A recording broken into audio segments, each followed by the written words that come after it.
Hello and welcome back to That Aged Well. And I hope you're not tired of us yet because we are doing the final part of the Third Reich, the first four-part series on this podcast. And we are going to talk about the fall of the Third Reich from Operation Barbarossa to the fall of Hitler in 1945. And we ended last episode on the eve of Operation Barbarossa. So let's talk about the invasion itself. But and I want to first talk a little bit because I feel like it's also relevant to the 21st century logistics in going into Russia. And of course, we know compared to previous campaigns such as the Great War campaign when they fought the Russians until in 1914, and of course Napoleon's compared to Napoleon's campaign as well because one major factor that saved Russia countless times, and I think it's crucial in Operation Barbarossa as well, is of course the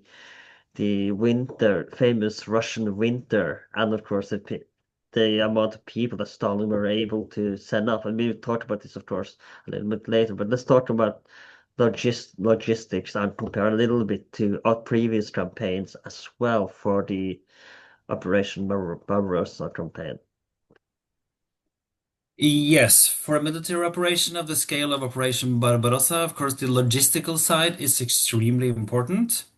And you could also say that it plays a huge part in the outcome of the operation, that it's initially quite successful, but it quite rapidly, after maybe a month or 5 to 6 weeks, it more or less doesn't grind to a halt, but at least the advance is very much slower than it is planned that it should be. And the German armed forces, so the Wehrmacht officers and political leadership, Hitler in particular, do plan for the logistical part of the invasion of the Soviet Union. But you could say that there is a very pronounced underestimation of the needs for the logistics and the needs to re-equip the army with food, ammunition, and everything that is needed. They calculate themselves that they will be able to resupply the advancing armies for about 500 kilometers. So beyond that border, this is the so-called Dwina-Dnieper line, which is the meeting of two rivers in western Russia. So the calculation is that this Red Army is to be defeated within this distance.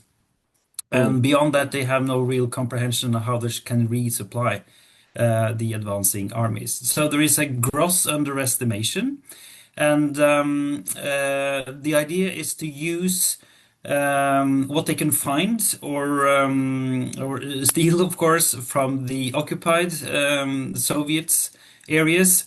They are planning to resupply from what they can find in Russia, but this is of course then also much more difficult than they actually plan in the beginning. So you can say that this is one of the important parts of Operation Barbarossa. Had it been planned better, the logistical part would have been easier, but it's of course also an there is the German army that attacks the Soviet Union in June 1941. It's put together from all over Europe.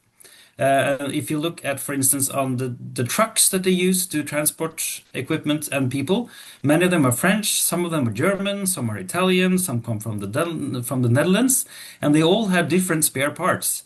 So it's a logistical nightmare to keep this army running as soon as it crosses the border into the Soviet Union. Mm. Now, I know that Hitler studied the Napoleonic campaign as well, very heavily for that was one of his inspirations, I think, for the operation and how to see the mistakes Napoleon did during his invasion of Moscow in 1814, no, sorry, 1812. I don't remember the exact year, but yeah, the Napoleonic campaign in Moscow was heavily studied by Hitler before the invasion as well. Yes, and it was 1812, as you said, and I think this is points to some of the fault lines and the difficulties or the lack of interest in within the high command of the German armed forces to actually realize what the task they had set themselves off to solve. Studying a war that was almost than 150 years before did not really give them any insight into how they could possibly defeat the Red Army in June 1941. So you could say that much of the actual planning phase that took place during 1941 is based on a gross underestimation of what was actually needed. And they are, you could say, tailored into what the Wehrmacht can actually assemble of military forces in this period up until June 1941. So they believe that the attack will proceed much rapidly than it actually does. The comparison to Napoleon is, of course, interesting because he starts from more or less the same staging ground as the Wehrmacht does, and he reaches Moscow quicker than the Wehrmacht does in 1941. And he had an army that went on foot and on horseback all the way. So we often have this image of the Wehrmacht advance is very, very rapid, and it is for a very short period of time, but actually, Napoleon did it quicker, so it's so that quickly it did not really happen. And I think there was this that were expecting like a 6-week campaign or something shorter, like just a summer campaign, because they were not at all prepared for the tough Russian winter. We'll come back to this, of course, and they were again hoping for a blitzkrieg with the same success they did in Europe. Yes, and they are planning, you could say, for the same quick success that they had in France. But then this time they're actually planning for a blitzkrieg. The attack on France was not planned as a short campaign, it was planned as a long campaign that was supposed to last for several years. But the attack on Soviet Union, which is in a much larger undertaking, is supposed to be successful within a matter of a very few months. So this is an actual planned blitzkrieg or a lightning campaign, where the German armed forces are supposed to overwhelm the Red armies through their their mobile and panzer divisions to encircle them in large encirclement battles in the border regions of Western Soviet Union, which is today then of course Ukraine or Belarus or also parts of Poland. And so this actual strategy works quite well in the opening weeks as the Red Army is ill prepared for an attack of this magnitude. But the Wehrmacht is not able to sustain this strategy after maybe a month and a half because there is a lack of equipment, there is a lack of basic resources such as fuel for the tanks, and the majority of the tanks of the Panzer divisions is also then out of service after maybe a month of campaigning in Soviet Union. So the Wehrmacht does not really have the offensive firepower, you could say, to carry out this planned strategy. And this is then weeks or months before the winter sets in, and this weeks before the autumn rain sets in and makes the roads almost impassable. So it has been very common in the years, especially in the first years after 1945, after the end of the Second World War, to blame the weather or the winter of Russia for the failed German campaign, but it had been begun stalling way before the weather turned bad. And of course, there is no real surprise that it starts raining in Russia in autumn and that the winter is cold and with a lot of snow. So of course, that's not should not really be a surprise to anyone. Mm. And again, I know I've done this the last episode as well, but I can't help but think about comparisons to Russia's war in Ukraine at the moment, where as well they were planning for a 3-day campaign, and they were hoping that the Ukraine would fall within 3 days, but it still goes on 4 days later, and they barely.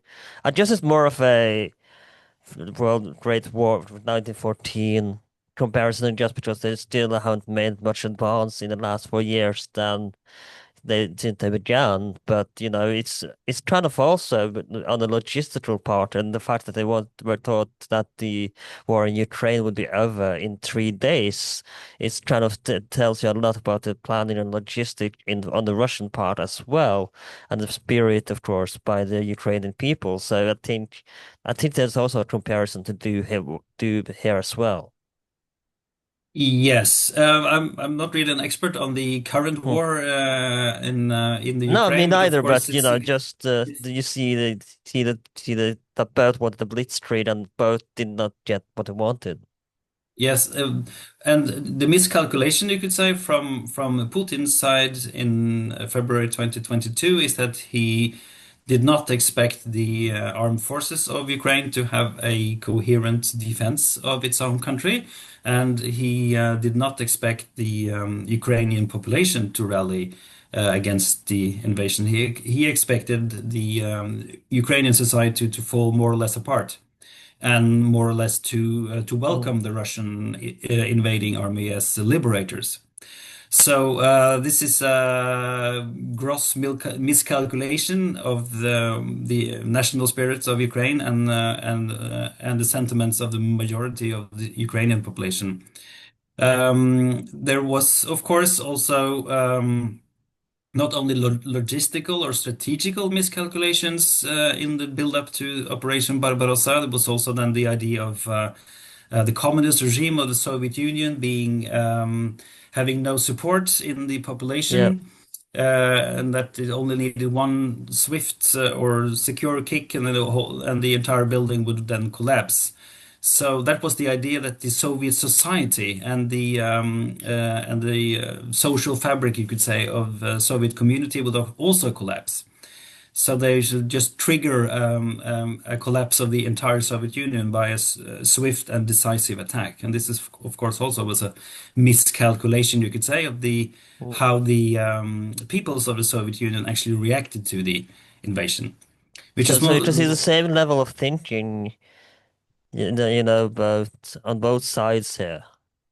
Yeah, maybe not the same, but there are some similarities at least. Of course, the thinking in the German high command and in Hitler is also, of course, then motivated by racial ideology, thinking that the peoples of the Soviet Union are racially underdeveloped and not, and of course, inferior to the Nordic race or the Germanic race that is attacking them. So this racial component we do not see in today's war. So there are some basic similarities, you could say, but also some quite significant dissimilarities. So, but the idea to think that the war will pan out quite differently than planned, that is something that we can see in common. Mm. Now, we have to talk about, I wanted to take you a little bit away from Russia for a while and also talk about the Eastern Front. No, sorry, not the Eastern Front, but but in Ukraine as well. And of course, other Eastern European countries and the nation, because they were also happening in 1941. And of course, in Ukraine, a lot of people would think that the Wehrmacht were liberators at first because they, of course, had experienced the Holodomor in 1937, the Ukrainian famine that were man-made by Russia. And of course, Timothy Snyder has a fabulous book on the topic. I would highly recommend reading a book. It's called Bloodlands. But, we're not going to go into too much details, but they have suffered quite a lot under the Stalinist regime. And of course, now this ironically suffer again. So I guess the Ukrainian people can't catch a break, really, but when it comes to this treatment. So let's talk about, how the Wehrmacht invasion of Ukraine as well, and how. Yes, the Ukrainian Soviet Republic, as it is then officially named in 1941, or the Ukrainian region, we could say more generally, is one of the important reasons as to why the Soviet Union is attacked in 1941, because it's a region very rich on natural resources that the Germans would like to have access to and to control. And so a huge population, of course, and it is more or less, you can say, the gateway into the deeper areas of Western Mm. Soviet Union, like the Russian Soviet Republic itself, with the capital of Moscow, and also the oil fields of the Caucasus. So you had to go through Ukraine. So Also, it the was basic, also, I'm sorry for interrupting you, but yeah, this was also the breadbasket that you feed the absolutely. armies Yeah. as well during the war. Yeah. And of course, the long-term plan for the occupation of the Soviet Union from the Nazi regime is to control the production of all kinds of foodstuff and to cut off the major cities like Moscow, Kiev, and Leningrad from the supply from the countryside in order to starve the population out. So, of course, in order to do so, they also need to control the food producing regions. So you could say that Ukraine is more like the strategic key to the Soviet Union in 1941. And the Nazi regime does not have any detailed plans for how it is supposed to occupy and exploit the Ukraine. But they start, of course, with their exploitation policy as soon as they enter into Ukrainian territory. But you are also quite right, Alan, to say that substantial parts of the Ukrainian population greet the invading German army as liberators, as they are the support of the communist Soviet regime is waning, and of course this also has to do with the different crises that has happened in Ukraine, especially from the Stalinist period, starts in the late 1920s, going into the 1930s with forced collectivization, industrialization, and of course also then the hunger catastrophes in the early 1930s. So there is a growing nationalist Ukrainian support for more like an anti-Soviet support, and they see that the invading German armies could have then be the catalyst of maybe something of an independent Ukraine. And there are people in the leadership of the Nazi regime that speaks positively of working together with minorities in the Soviet Union, like people from the Baltic states, the Belarusians, and the Ukrainians. But the official policy of Nazi Germany is, of course, not to cooperate with any of these nationalist groups, and the positive views of the invading German armies are quickly turned into horror for also most Ukrainians. Although there is, of course, some collaboration especially in the earliest months of Operation Barbarossa, where Ukrainians also volunteered for the German army.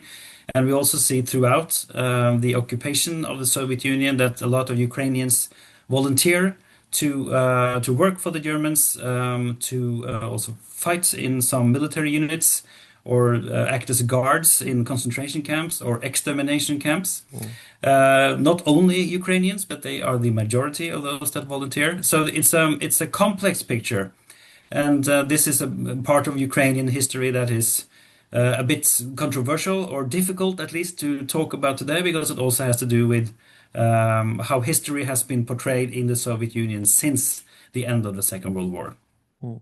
Now, I don't know if you followed the news recently, but in Canada there was a soldier, Ukrainian soldier, that were honored in the parliament a few years ago that turned out to work for the Wehrmacht. I don't know if you remember. I don't remember the exact year, but it was all over the news back then. And I was discussing this with another history friend of mine when I was in Vienna when that happened, and we talked about like how most likely he was just fighting for his country, were most likely a Nazi ideologist. But do you remember the event happening when the Ukrainian soldier turned out to be a Wehrmacht soldier as well, that were honored in the Canadian Parliament a few years ago? Yes, I What are your thoughts there? remember it a bit vaguely. Yes, but I think I remember the episode. And as I said, this is a complex picture because in Russian-dominated Soviet history writing, where they have portrayed this myth of this great patriotic war, where everyone in the Soviet Union resisted the Nazi invasion, they paint anyone that has any kind of cooperation or collaboration with the Germans as Nazis or as someone that's betrayed the Soviet Union. And that's, of course, why Putin has been calling the Zelensky president in Ukraine and also the rest of the government for Nazis. Because this is something that resonates very, very deeply within Russian society. Nazis are the enemy, and Mm. anyone you can call a fascist or a Nazi is then diametrically opposed to Russian interests. So it's a very, very strong symbolism to use. What makes this issue much more complex is that, of course, with the German occupation of the Ukraine, some volunteer for service in the German armed forces or in other branches. In the beginning, the Wehrmacht does not want to include Ukrainians as soldiers, but as the manpower reserves keep dropping, they are also included in this in the end phase of the war. Many of them are then stationed not at the Eastern Front, but in as occupying forces, for instance, in France. Many of those guarding the Normandy coast on the D-Day landings are from the Ukraine or from other parts of the Soviet Union. So, but the majority of Ukrainians that end up in some kind of German service are laborers for the most kind, and they are then forced laborers. With hundreds of thousands, millions of Ukrainians are taken by force to Germany to work in German industry as slave laborers. So a very few end up as volunteers, and they have a lot of different reasons to do so. For some, they have to choose between going to a prisoner of war camp because they might have been fighting for the Red Army, and they get the choice be placed in this prisoner or war camp or sign up for service in the German armed forces. This is a choice that's given to some of the Red Army soldiers that are taken captive, but then maybe have an appearance like they look a bit like Aryan or Germanic. Maybe they have blonde hair, or maybe they speak some German, or they portray themselves as not being supporters of the communist regime. They might then be given the possibility to volunteer instead of going to a prisoner of war camp. And most prisoners of war from the Red Army that is taken prisoner in 1941, 1942, they end up murdered or starved to death or frozen to death within weeks or months after their capture. So, of course, choosing going voluntarily to into German service was then not maybe a very open and Yeah. particular voluntary choice in the end, because you had to choose between going to a prison camp or volunteer for the Germans. Mm. Now, I want to go back to Poland a little bit before we continue on the Russian campaign and talk a little bit about the occupation of Poland under the leader lawyer Hans Frank, not to be confused with the father of Anne Frank, by the way. But yeah, let's talk a little bit about how Poland would be treated differently to, say, Eastern countries as well. And we have to talk, of course, about the Jewish ghettos and the establishment of Auschwitz and Birkenau, one of the most famous. And we'll get back to the Holocaust a little bit later in this episode, but let's talk about mainly I want to begin with the Jewish ghettos as well, and of course the treatment of the Polish population, because again, we were talking about last week the idea of Lebensraum, living space, that would be in the east, and of course, with no regard to the people already living there, the Polish people would become forced laborers, and of course, they were Übermenschen, and the Nazi regime, of course, would say that, sexual relations, for example, with and someone from Eastern Europe would be illegal, and that would be punished heavily, if not, and of course, same with the Jewish people, and that would be punished heavily. So let's talk a little bit about the treatment of the Eastern Europeans, and I want to focus a little bit about Poland because, of course, it's one of the more famous countries to be occupied by Germany. Yes. And just to clarify, in the father of Anne Frank was named Otto Frank, not Hans Frank. So, but they have, of course, the same surname. The and Hans Frank was then the governor of the general government, that is usually called in English. It was the eastern parts of occupied Poland. And we have to keep in mind that Poland was separated into different parts after the occupation of autumn 1939. Parts of it, the western parts, were made into the German Reich, or then parts of Nazi Germany. The eastern parts were occupied by the Soviet Union, and you could say roughly the part in between was then made into the Generalgouvernement, or the general government, governed by Hans Frank in Krakow. And what we see starting quite immediately after the war is over, after a few weeks, is a process of Germanization. So, particularly in the western regions that are made into the German Reich, they are supposed to be Germanized. That should be repopulated with ethnic German minorities from all over Central or Eastern Europe. In 1939, there are millions of German-speaking minorities all over Central and Eastern Europe. So the idea is to settle them in the incorporated areas of Western Poland and then remove the Polish and Jewish populations. So this process starts immediately in the autumn of 1939, where then you could say Polish peasants are removed from their farms, forced to go into the cities to work as forced laborers or to move further east into Poland. And the Jewish population are then also deported into ghettos or further east into the general government. So this is a process that starts, but the idea is to continue doing this after the war is over. In the general government, there is no Germanization process, as there is not really any German ethnic minority living here, at least not in 1939, 1940. But the Jewish population is here pressed into ghettos in the major Polish cities and also quite many smaller towns and villages where Jewish population, mostly from the Polish and countryside, is concentrated into urban areas to keep control of them and to also occasionally use them as slave labor for the occupation forces. So this Germanization process begins immediately, and it entails mass murder of Polish people and also the Jewish population of Poland.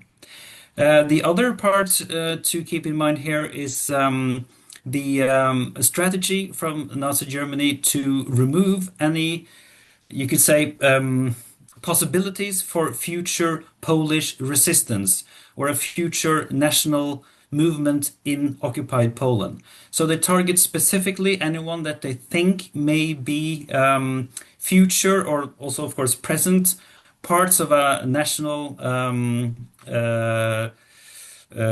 you could say revolution against the German occupied forces, especially people that have some kind of social or political or economic power within the communities.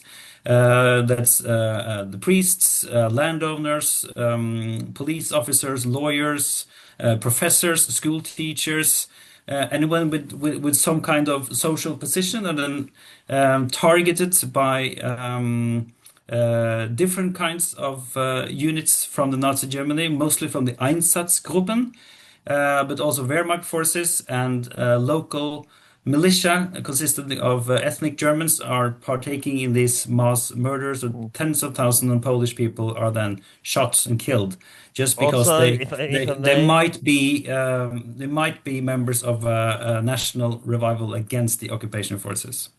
and if I may, there was also a brief Scandinavian SS group that came volunteer, I think, with Swedish, Danish, and Norwegian troops as well as I think Finnish too, that were involved in the Operation Barbarossa and of course SS as well. Yes, they are not in Poland, but they are Norwegian and also Danish, but also from other Western European countries like Holland and the Netherlands, France. They are in certain SS divisions that take Mm. part in Operation Barbarossa. And in Norway, as in other countries, been a huge debate, of course, have these volunteers taking part in war crimes or atrocities against civilians, Jewish or non-Jewish civilians. And that's been, from time to time, at least a debate also here in Norway. Mm. I think it was the SS Viking division for the Scandinavian troops that were volunteered. So that so Yes. that's talk a little bit more about the operation and, of course, invasion of the Soviet Union, because I want to talk again. I want to talk about and I think this has been a new idea recently, because before, they were the idea that the soldiers, were kind of, I wouldn't say innocent, but innocent in the participation of war crimes, and that they were just, soldiers that didn't participate, that the Wehrmacht were, exempt from this, that the SS and Einheitsgruppen were the ones doing the extermination, but research, and in the past decades or so, I think with Peter Wilson, and I don't know if you read his book on the German military history, in which it's really, really, really good. He then talked about how the Wehrmacht soldiers as well were participating in war crimes and massacres of Soviet troops and Soviet, POWs or Soviet people, and especially Jewish troops. And let's talk about the massacre and the war crimes committed as well during the invasion of the Soviet Union. Yes, it's been quite common in the first decades after the Second World War to talk about the Wehrmacht as a strictly military operation in the Soviet Union, and in the atrocities committed by the Nazi regime and then committed by the SS or units affiliated to the SS. Since early 1990s, this has been disproved through a lot of research in Germany, and also, of course, then in other countries. This led to a lot of debate in Germany itself, because it is contrary to the image that many also in the ordinary Germans have propagated in their collective memories, you could say, after the Second World War, that my father or my uncle, my husband, my grandfather did not take part in any atrocity. He was just a soldier and he did his best for his country, and then he came home or spent years in captivity in the Soviet Union. So this goes very much against the grain. That was the major narrative, you could say, in the Cold War period, and particularly then, of course, in Western Germany. This was not discussed at all in Eastern Germany. So this has changed the how we view the Nazi atrocities on the Eastern Front or in occupied Poland or in the occupied Soviet Union, as the Wehrmacht itself was very, very complicit. And we also see that before the invasion actually started, the leading Wehrmacht officers in the planning phase, you could say, of Operation Barbarossa were also then taking a lead in planning for atrocities against civilians. So we cannot only blame, like, these more radical elements of the invasion force. It was very much also done by ordinary soldiers. And one of the even more recent trends we could say is to give insight into that many of the mass murders, particularly of the Jewish population of Poland and the occupied Soviet Union, were not carried out by Einsatzgruppen, but also then by reserve police battalions that were security divisions behind the front, consisted of reserve soldiers or reserve police officers that were maybe in their late 30s or 40s or even 50s. They were then tasked to remain or keep the rear areas secure for German operations, and they were then used as mass killers in a very large scale. And this has then also then been written much more about in the past 2 decades, you could say, and then particularly after the book published by Christopher Browning in the early 1990s, Ordinary Germans, which then details how one particular police battalion contributed in the mass murder of civilians. Hmm. Now, we have to talk a little bit more about this, unfortunately, but it's important that we do, because this is where the idea of use for poison gas comes into the picture as well, because when a lot of these soldiers, were to executing the civilian population and Jewish soldiers or whatnot, they would get in, it would become mentally affected by this, and it would tend to start drinking again, also during the during the executions, and which again also would affect the, precision, for lack of better word, for the shooting.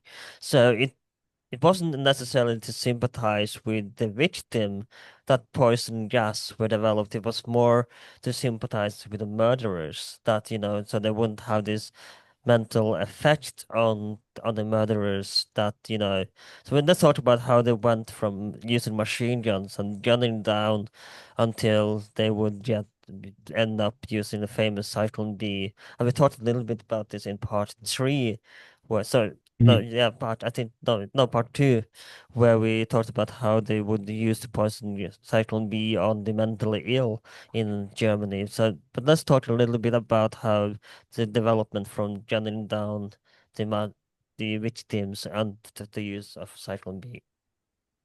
Yes, yeah, just to clarify very briefly, the poison gas used on mentally ill patients in Germany was the mostly CO2, like carbon, or also CO1, carbon monoxide. So it's which is the major poison gas used on these victims back home in Yeah, Germany. The This is a huge and also complex topic, Alan, but I'll try to be brief. But with the invasion of the Soviet Union, the mass killing of civilians starts immediately. On the same day, you could say, more or less, groups of civilians are rounded up and shot. And this is also the strategy employed from the leadership of Nazi Germany and the Wehrmacht, that any person, also civilian, that is suspected of counter-German activity, maybe being a member of the Communist Party or being a Jewish person, is to be shot immediately without any trial. So this starts in the summer of 1941, where then particularly also Jewish men are shot in their hundreds and thousands during June, July, and August. What we see is a general shift in late summer of 1941, where the German forces in the occupied Soviet Union starts also to eradicate entire Jewish societies or communities within villages or towns, not only able-bodied men that you can say are at least potentially or theoretically a threat to the occupation, but also then women, children, the elderly, the sick, everyone. So this change occurs during August, you could say, of 1941. So it's a gradual change. So this is something that is usually called a cumulative radicalization in the research literature, to say that this is not a policy that is directed from Berlin, but it more that it grows out, you could say, of the occupational context, and there are difficulties, challenges that the German occupiers are facing on the ground, compared with the overall policy from headquarters in Berlin. So it's not like that Hitler gives the order, start shooting also German or Jewish women and children in August 1941. This more like evolves also from the ground up. Because what local German authorities are challenged with, in their own mind, of course, is that they have in their control, in their possession, you could say, a large number of civilians that are gathered into small ghettos or small living quarters, that they have no they do not know what to do with them. Should they give them food, water, shelter so they can live and maybe be used for forced labor? Or should they not be given enough food or shelter to live? Then disease will spread, and disease will then also spread to the other parts of the population. So this is these people that they have treated so badly and confined into small spaces are, of course, in severe difficulty. And how should the um, occupying forces deal with this? So what we see from late August onwards is like large scale massacres in the tens or 20th thousands of people are gathered together and shot and buried on site. So this happens from late August onwards in the western parts of Ukraine. Some of these massacres are, of course, very well known as the Babi Yar massacre outside Kiev in September 1941, where more than 30,000 people are murdered within a space of a few days.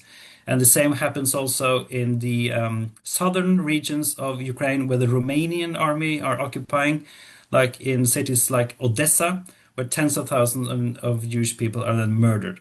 So the change into a different kind of mass murder, you could say in stationary killing facilities, using different forms of gas, that happens from late 1941, from December 1940 and into early 1942. But this process starts differently because this starts in Poland with Polish Jews, not Soviet Jews. Most Soviet Jews, like Ukrainian, Belarusian, Russian Jews, they are killed close to the living areas and shot in huge mass murder operations, you could say, and then buried close to where they are killed. So the shift to stationary killing in stationary facilities, where maybe the use of gas chambers, that occurs in Poland from December 1941. And the first extermination camp that is built purposefully to actually only murder people, not use them as slave labor, is built in what is actually at the time a part of the Nazi German Reich, was in the occupied parts of Poland, close to a Polish town called Chełmno or Kulmhof in German. It's very close to the city of Łódź, where there is a huge Jewish population. And this is part of the occupied Poland that the Germans want to Germanize. They want to remove the Polish population. And they also deport a lot of Western European Jews into the city of Łódź and put them in the ghetto. So it's overpopulated. There is disease. There are a lot of people that cannot work in as forced laborers for German industry. And then from December 1941, they start shipping them to the extermination facility in Chełmno. And this is then not a place where there are stationary gas chambers, but they use a method that has been developed for a few years, where they put the prisoners or the victims into the back of huge vans, and they take then the exhaust engines and the pipes from the exhaust engines into the back room of the van, and they start the engine of the van, and then of course the exhaust from the diesel engine will then pumped into the cramped space in the back of the van. And after running the engine for about 20 minutes, everyone in this room is suffocated from the exhaust of the carbon monoxide, and then driven into huge pits outside the city of Chełmno, where they are buried. So, and it is this process that is then gradually developing during 1942 in the so-called Aktion Reinhardt camps of eastern Poland into the large killing facilities with stationary gas chambers and the use eventually of the poison gas Zyklon B. But in the initial phase in 1942, they actually still use exhaust from huge diesel engines captured from Soviet tanks to pump exhaust gas into the gas chambers and kill the victims in this method. It's only later that they use Zyklon B in a large scale to kill these victims. So let's talk about the Holocaust, and I want to emphasize that I did an episode on the Auschwitz last year with episode 222 with Waitman Björn. I don't know if you are familiar with him, but we did an episode on Auschwitz. So maybe not have to go to too much details on Auschwitz, but I wanted to highlight some of the lesser known concentration camps and exterminations, such as of course Treblinka, among others, that so let's talk about some of the Holocaust aspect of the war, and of course some of the lesser known concentration camps that were made for extermination. Yes, so Treblinka, that is outside Warsaw in central Poland, and that is one of the three so-called Aktion Reinhardt camps. This is the name that is given to it by the Nazi regime itself. And the Aktion Reinhardt is then a planned campaign to concentrate as many of the Polish Jews as possible in the existing ghettos of occupied Poland, and then gradually deporting them into killing facilities so that only the able-bodied imprisoned Jews that are still able to be used as forced labor in the ghettos are supposed to live, and all that are elderly, sick, the children, those that are not able to be used as slaves anymore, should then be transported to the killing facilities and killed. So there are three of these camps. They are called Belzec, Sobibor, and Treblinka, and they're all in the general government in the eastern parts of occupied Poland. And they're close then to major population centers like Warsaw, Lublin in the eastern parts of Poland. And from early 1942, hundreds of thousands, even millions of Polish Jews, and also some Western European Jews that have been deported to Polish ghettos are then taken to these killing facilities and murdered in gas chambers. So this is a major part of the Holocaust. It is, you could say, one of the most murderous campaigns of the Holocaust, because a very large amount of the Jewish people that are killed by the Nazis during the war are killed in this relatively short time period from early 1942 into early 1943.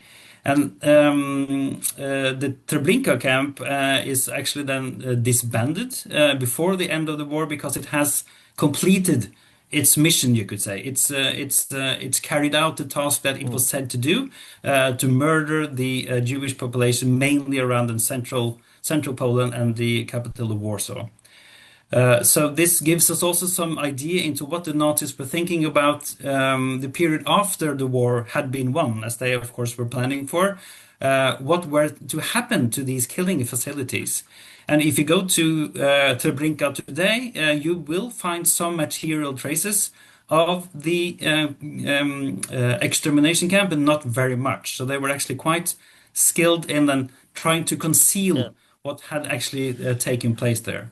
But also they But of were course, documented quite highly. We have photographs, of course, and they were quite good at documenting stuff, the Nazis. So when we see this documentation and the Holocaust deniers, that because like we said, documentation was a big part of the Nazi policy. So, but what do you have to say to the Holocaust deniers who don't think that, and I think Lauren, again, I mentioned Lawrence Rees' book on this topic. You talked about this in the end. Auschwitz had a swimming pool, and that's when Holocaust deniers see this, they to think, oh, see, there was a swimming pool. They had it nice, quite nice there. mm.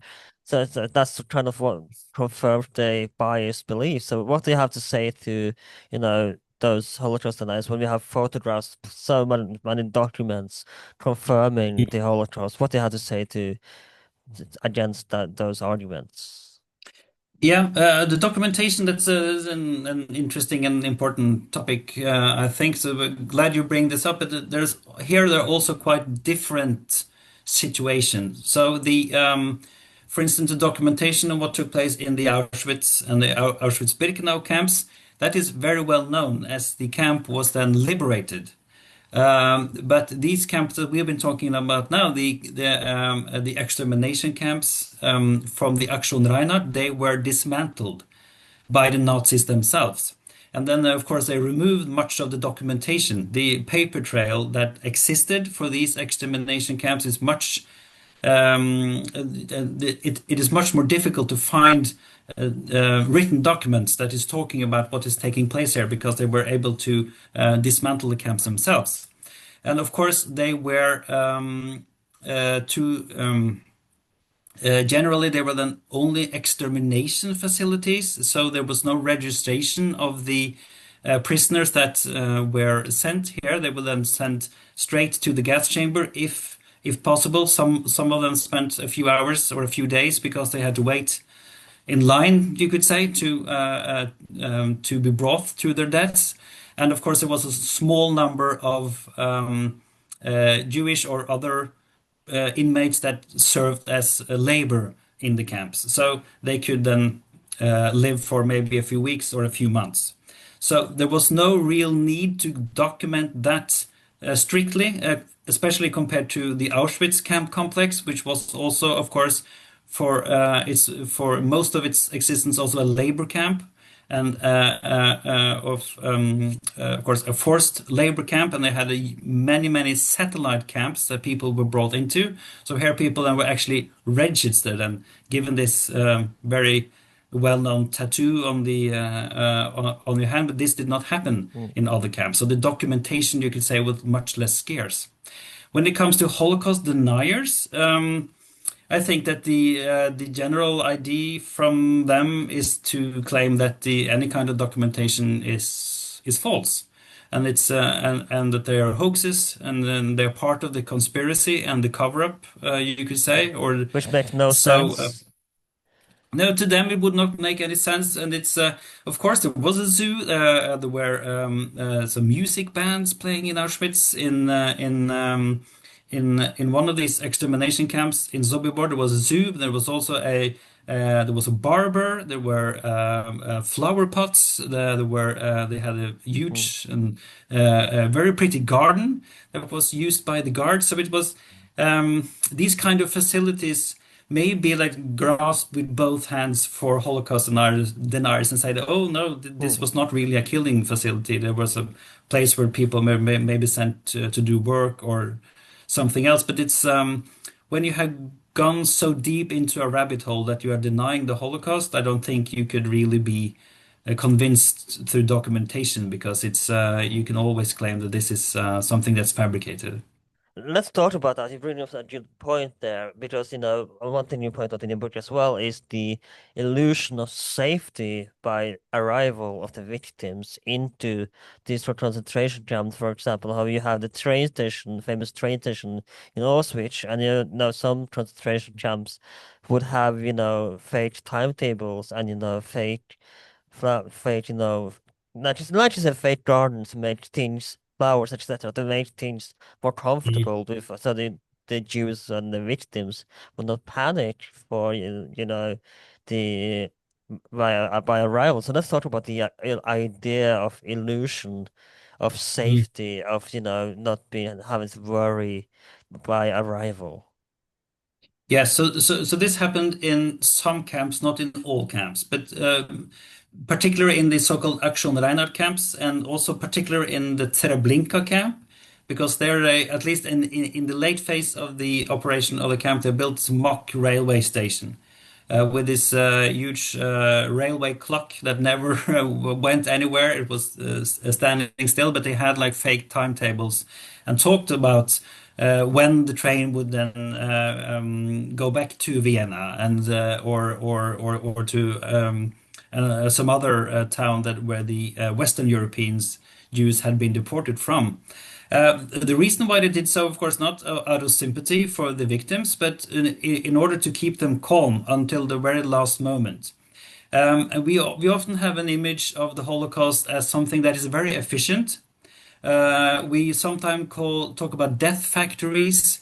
We can refer to it as more like an industrial killing process, and some parts of it can be compared to like an industrious way of murdering people, and it was efficient at least to a certain extent. But then we also forget the chaos and the despair of the victims that were brought to these Yeah. places, and the way that they tried to resist, I mean, and some and victims how they were, tried to get away or fight against the guards or something. So it by highlighting the attempts to lure people that they were not that they were only taken to a place for transfer, that they would rest for a few days and then move on to somewhere else. That was an illusion that was trying to be kept at certain camps. And Treblinka is one of the most famous for doing so. mm, And this euphemism that you are going to the bath, that you have to take a shower and then change clothes and then move on to some other facility. That's something that is originating in these camps. And in some of them, they also had like they gave some of the prisoners towels or soap before they went into the gas chamber in order to complete the illusion that there's nothing to fear. You're mm. only going to take a shower and then you're going to move on. and gave them receipts for the suitcases that they delivered when they arrived, for instance. So this illusion happened mostly with Western European Jews that were deported to Poland, and they stopped doing this with Polish Jews because most of them that actually arrived at these killing facilities from Poland, they knew what was going to happen to them because they had seen tens of thousands, hundreds of thousands of people just disappear on the trains, and then their belongings coming back maybe 2 or 3 days later, all their suitcases, all their clothes, and then the trains go back and forth. So they had an idea what was going to happen to them. So there was a much more use of violence and force when the Polish Jews were sent to the killing facilities. But if you maybe arrived directly from the Netherlands or from Vienna or from Prague, and you had spent the last 7 days border into a train, they tried to keep this charade much more strongly so they could keep their victims calm and cooperative. Mm.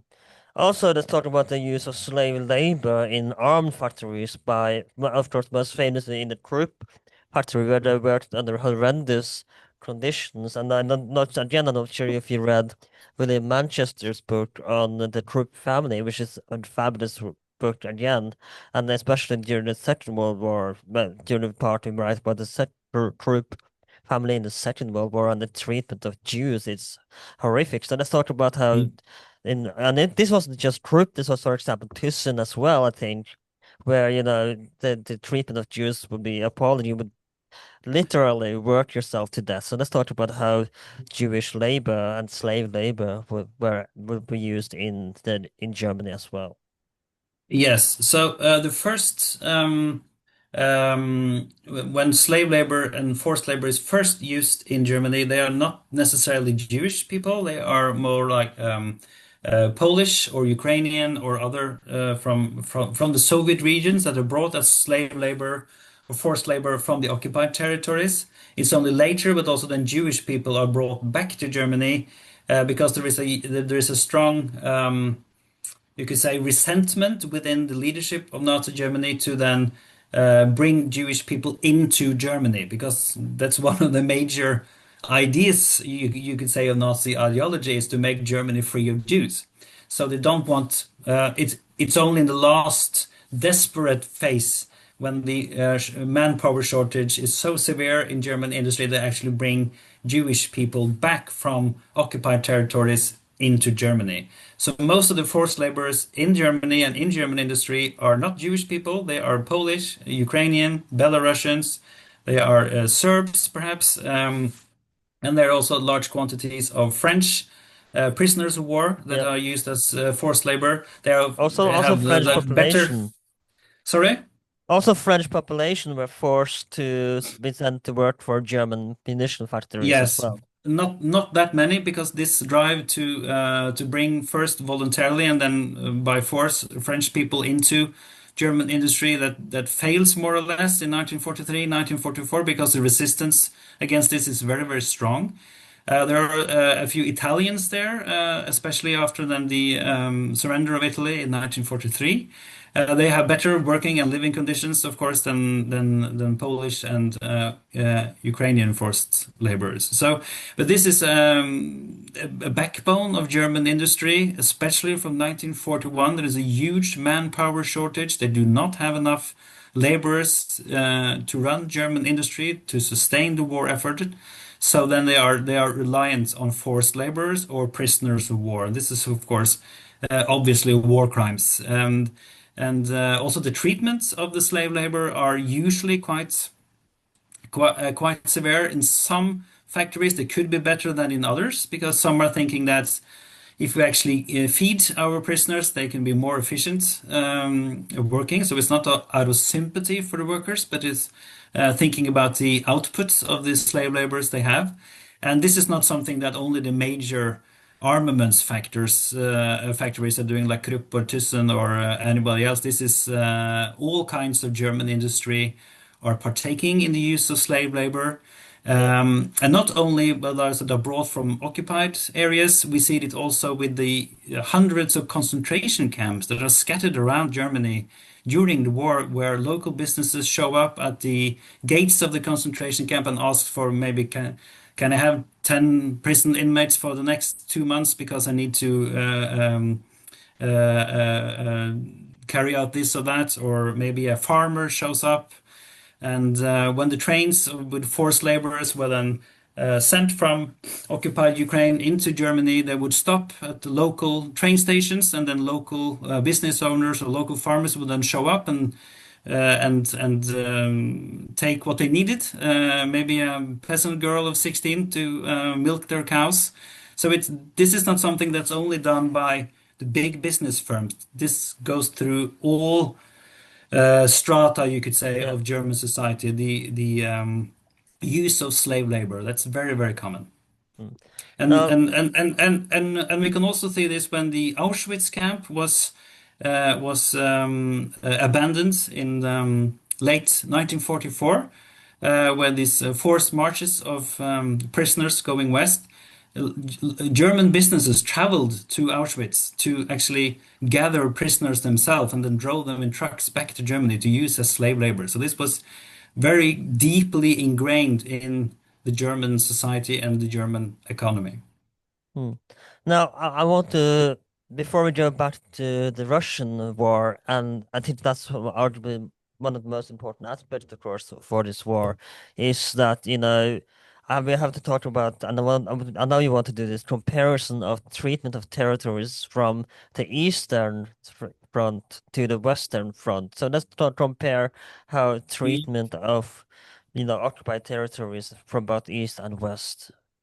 Yeah, and there's two things that are important with this. I think it's the one thing is of course that is quite well known already is that the occupation of the Western European countries was much less severe than the Eastern European countries.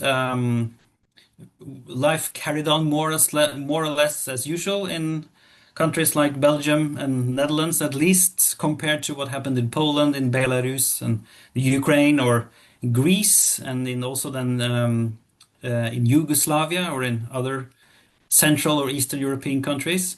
So, and this is of course rather well known, and it's usually then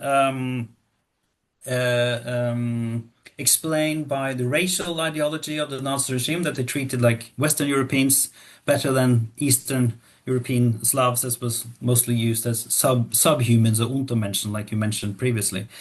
And this is of course true, but it's also a more pragmatic explanation of this is that it was much more efficient to cooperate with existing industry in France or the Netherlands or in Denmark or in Norway, and the you could say the industrial output would be much stronger and much more efficient if French workers remained at home and worked in French factories, but just producing for Germany. And you could not repeat the same strategy in Poland or in occupied Soviet Union because most of the industry would then was destroyed, usually by the Germans themselves. So then it made much more sense also pragmatically to bring the laborers to Germany and to work in German factories. You could have much more output, you could say, of each individual worker if you brought him to Germany. So there were racial reasons for this, but the most important are the pragmatic reasons. The output of each worker is much higher if you place him or her in Germany itself. And the other part I just wanted to mention briefly, we don't have to go into any large detail into this, is that the cooperation with existing industry is much more efficient than the exploitation of the occupied areas of Eastern Europe. To actually then try, more like to go into Poland, you You're breaking up a little bit. brings more resources to Germany than the cooperation with the West, but it's also actually the vice versa. So these differences between the East and West, we have to see them for of the pragmatic reasons, but also then by racial motivated reasons.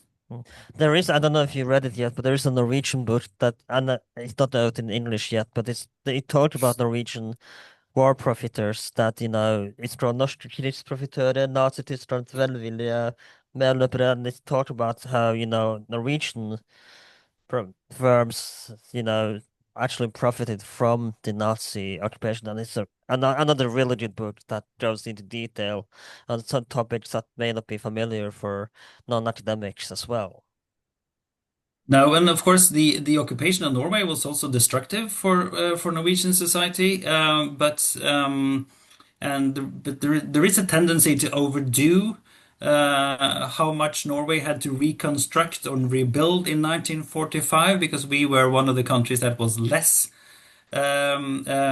exploited, you could say, by the Nazi occupation forces, and very quickly resumed the same productive levels that we had before the war, already in 1946.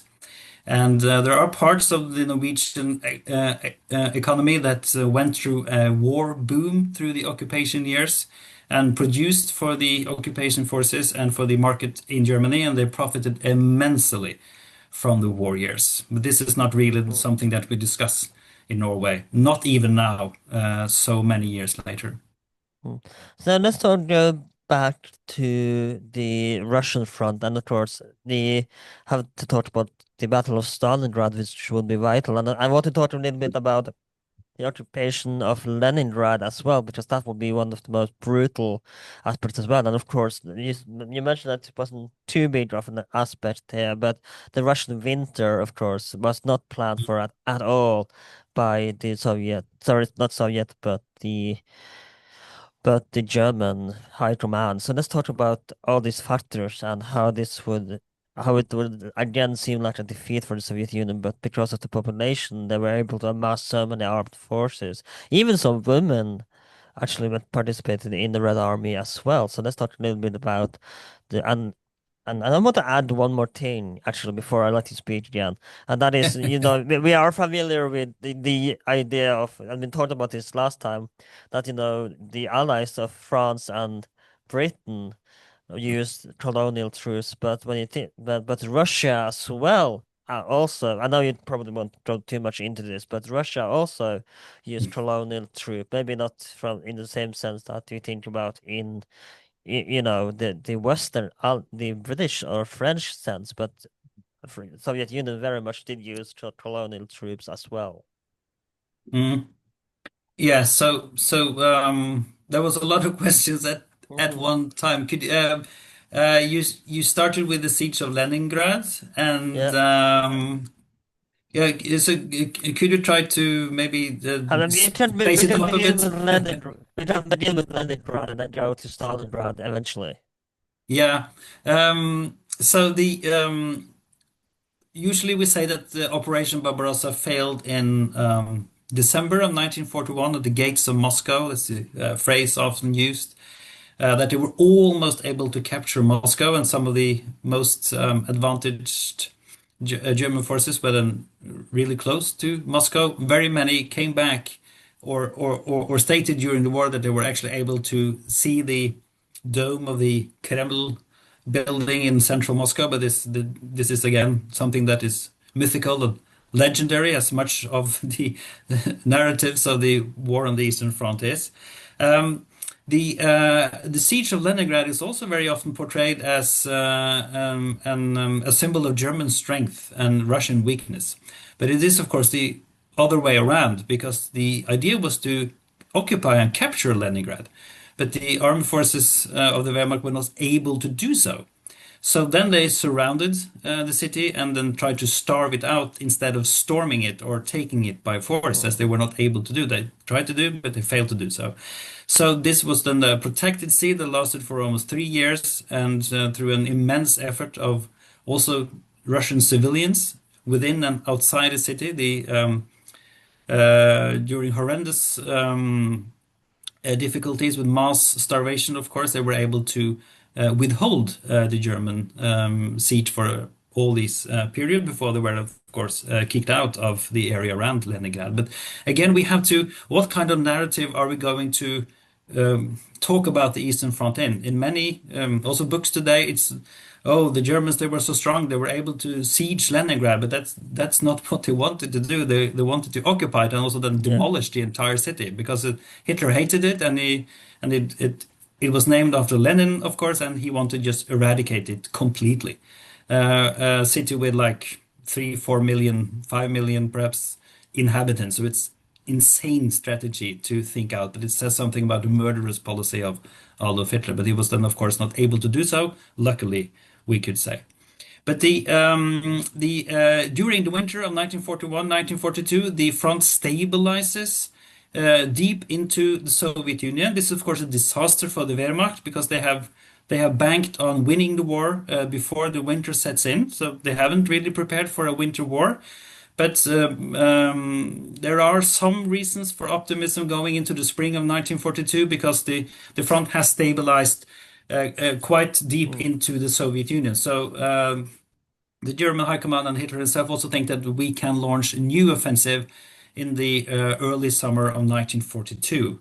So this is then the Operation Blau, the famous summer offensive of 1942, much less scale than Operation Barbarossa, also much more confined geographically. Of course, it's a vast area, usually then mostly in Ukraine, where they are then initially targeting also then the industry, national resources of Ukraine, and also then the oil fields of the Caucasus and the Black Sea and the Caspian Sea beyond it. So that's the strategic aim, you could say, of the summer 1942 offensive. This also starts relatively well. Of course, the Soviets are prepared, but they are not prepared to be attacked exactly where they are. But it also becomes quickly quite clear that this summer offensive, where also the German armed forces are very much reliant on their allied forces from Romania mostly, does not really have a large chance of success. They reach some of these famed oil fields in the Black Sea or in the Caucasus region, but they are of course then destroyed by the Soviet authorities and cannot be used for anything. And then also the German occupational forces are quite quickly kicked out again. There's been much debate about the decision Hitler made in the autumn of 1942 when he separated the German attack into the Soviet Union, one arm going into the Caucasus and one swinging northward up to the Volga, and against then the city of Stalingrad that's on the Volga as a major industrial hub in southern Russia. So a lot of criticism at the time from the field marshals and generals of the Wehrmacht, and much of their, we say, explanation of why they lost the war was then Hitler's meddling and his decision making. But it's viewed from today, there is no strategic decision could have listen, changed the outcome of the war on the Eastern Front because the Soviet Union and the Red Army was, particularly now in 1942, so much stronger than the Wehrmacht. So whatever they decided to do would not change the outcome of the war.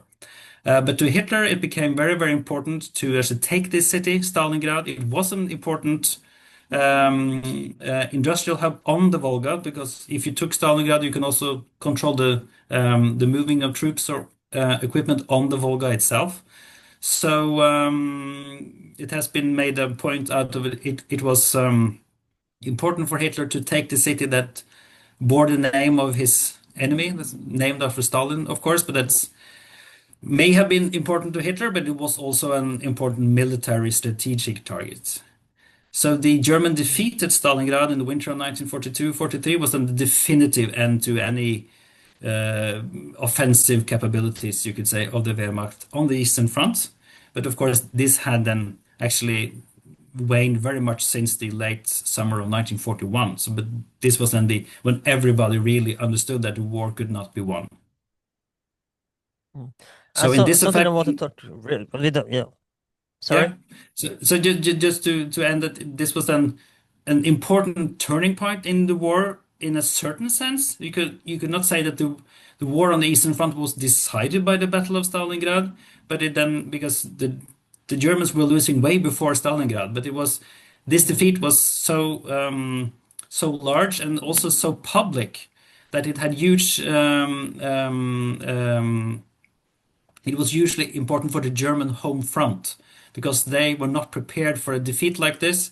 And many ordinary Germans at this point realized that the Nazi regime had been lying to them for several years. So the realization of the defeat at Stalingrad had huge uh, um, uh, um, influence on the German home front and the German society at home. Mm.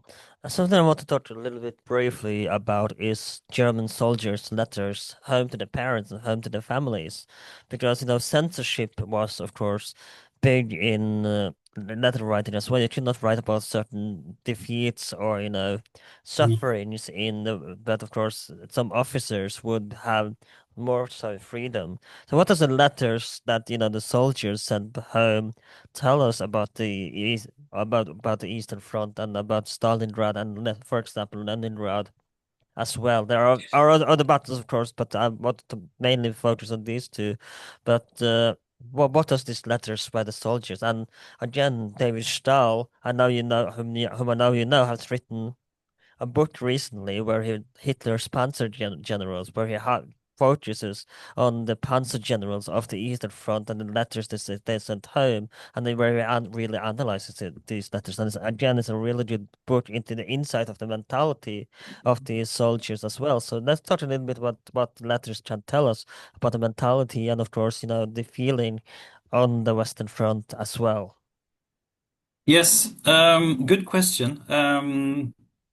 They can tell us a lot. Of course, the censorship limited what you could write, and we have, among many other parts of Nazi Germany or the German armed forces during the war, the censorship office is something that we usually tend to give a lot more power than they actually had.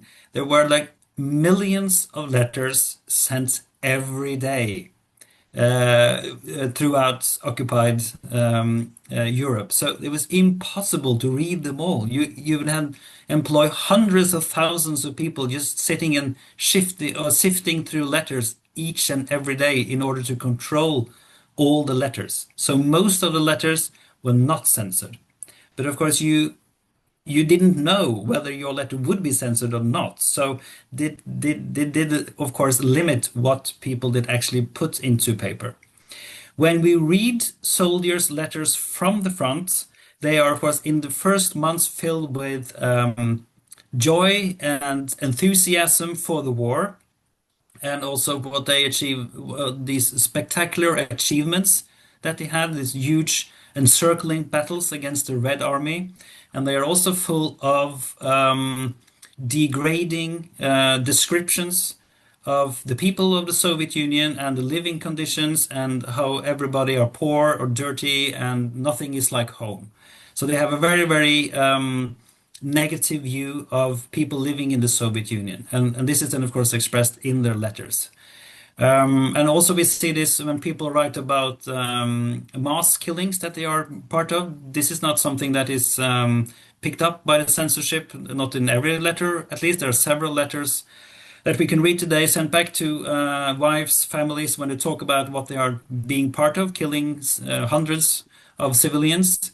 And they justify these actions by saying that they are necessary because the Jewish people of the Soviet Union, they are all out to destroy us and we have to kill them before they kill us. So they're full of anti-Semitism and anti-Slavic racism, you could say.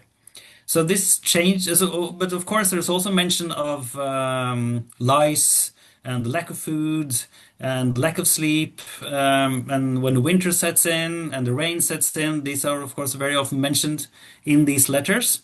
So it is possible to talk about, you could say, the negative sides of the fighting the war for Hitler on the Eastern Front, but they are at least in most of 1941 filled with positive news of how well the war is going. This changes, of course, during the 1942 and especially then in the winter of 1942 and 1943, where most of the letters are then filled with despair, and the people are longing to go home. They are asking about news from home. Why am I not receiving any letters from home? Why aren't you writing to me? I want to know what's going on. Of course, the delivery of mail into the front was not then was not able to be continuous all the time. So we see more or less a shift into more negative news from the front going back also to Germany. Mm. Now, now I want to talk a little bit about Stalingrad, of course, and talk about how this would, like we said, would be the turning point and the real turning of the war would be, were the Soviet. And again, I want to do an analogy here because Trump recently in Davos said that without us, you would not win the war, and you would be speaking German now. But and that's not true because we know it's of course bullshit because the Russians were the one who actually first entered Berlin. Of course, again, they had American aid as well, which was a vital part of why they won. But the idea that just the American troops were the ones to be the cause for victory is total ludicrous when you think about the sacrifices. And I'm not going to excuse the behavior of the soldiers, which we will talk about in a moment. But the idea that just the American troops were the one to have victory, be the one who made it crossed victory in the World War II, when in fact, spoiler alert, the Soviet troops were the one who first entered Berlin. It's just ridiculous. Yes, the American, the U.S. contribution to also the war in Europe, we could say then, was significant. Of course, it was, and it was. Absolutely. Yes, you mentioned the military aid to the Soviet Union. It's a bit difficult to measure how much this actually contributed, but one rough estimate is that in the years 1943, 1944, the aid from the US and of course also the UK consisted of maybe 10% of the gross national product of the Soviet Union at the time. So it was a significant contribution, but it did not change the war on the Eastern Front. It was not American trucks or British tanks that made it possible for the Red Army to defeat the Wehrmacht on the Eastern Front, but they contributed. And they also had a moral effect when the German soldiers witnessed Russian soldiers moving around in Ford or Chevrolet trucks. They were, of course, when they were at the same time were forced to walk was, of course, a morally shattering blow to also the German armed forces. So the major contribution you could say from the US to the war in Europe is a materialistic one, supporting also then Britain with military equipment to actually fight the war and to take part in the North Africa campaign, kicking the Italians and the Germans out of North Africa in 1942, 1943. And of course, then contributing to the bombing war against Germany, particularly from 1943 with long distance bombers developed that could also cover more or less the entire area of Germany itself from 1943. And of course, the D-Day invasion landing in June 1944 in Normandy was important. It didn't The change North the African outcome of the war. campaign as Germany well, would have been if I defeated might anyway, mention but it. it has a very much important on how Europe would look like after the war was over. Because I don't think the Americans saved Europeans from speaking German, but they might have saved them from speaking Russian. Hmm. And of course, the North African campaign as well, they contributed heavily in. So that, and I'm not saying that they didn't contribute, but the idea that they were just the main course for victory is ludicrous. But let's talk about the Yes, it is turning ludicrous, of, but it's very much part of the American historical narrative, you could say. yeah, So it's repeated in endless movies and TV shows. obviously, So yeah. I mean, it's a for very obvious strong reasons, you cultural won't strength. see. Yeah, for obvious reasons, today you won't see many movies on on the American side of the Russian campaign, for example. And I mean, it makes sense considering the political situation we are in today. But let's talk about the turning tide of the war and the Soviet approach towards towards the western part of towards Germany and the race towards Berlin.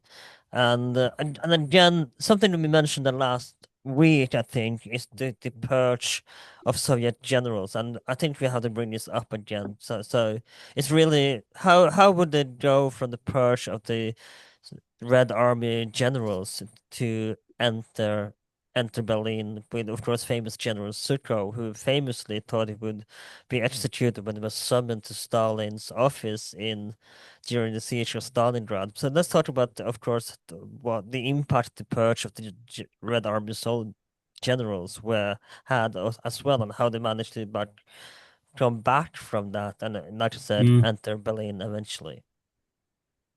Yeah, and you think about military commanders? Yeah, yeah. Yeah, the purchase of the many leading officers of the Red Army in the 1930s made the Red Army vulnerable, and they were not prepared for the German attack in June 1941. Stalin expected an attack, but not as early as June 1941. So you could say that one of the reasons why the Soviet losses, the number of Soviet casualties was so extremely high during 1941 and also 1942, was also the strategic and tactical blunders made by Soviet officers, both on a high and on a low level, in these first weeks and months of the campaign. We very often think about the Soviet military doctrine of the Second World War as defensive, like use the large country as a defensive barrier, use the winter to defeat the Germans, just defend and then defend the motherland, you could say. But this is a strategic situation that the Red Army was forced into because the military doctrine of the Red Army is strictly offensive. In any kind of war should break out, the Red Army should advance into enemy territory and conduct a war on enemy territory to spare the Soviet Union of the war itself. And it also was combined with you could say, the ideological thinking of the communist regime that to attack into the capitalist countries. So there you see a number of strategically erroneous counteroffensives during the first weeks and months of the Operation Barbarossa that is carried out by the Soviet officers and that are hopeless and leads to the deaths of tens and hundreds of thousands of Soviet soldiers or capture. So the inaptitude, you could say, of the Soviet generals or also lower officers leads to these huge casualty figures. So this changes gradually during 1942 and also then, of course, 1943, when the Red Army is then much more able to adapt to the strategic situation that they're actually facing. And there's then a cadre of younger officers that are promoted to leading positions during the war. So you could say that the Red Army is learning on the job, or at least some of the officers are then learning on the job to actually take advantage of the upper hand they have against the Wehrmacht. So to use the industrial facilities of the Soviet Union to defeat the Wehrmacht within the Soviet Union. But this takes time. So, but by the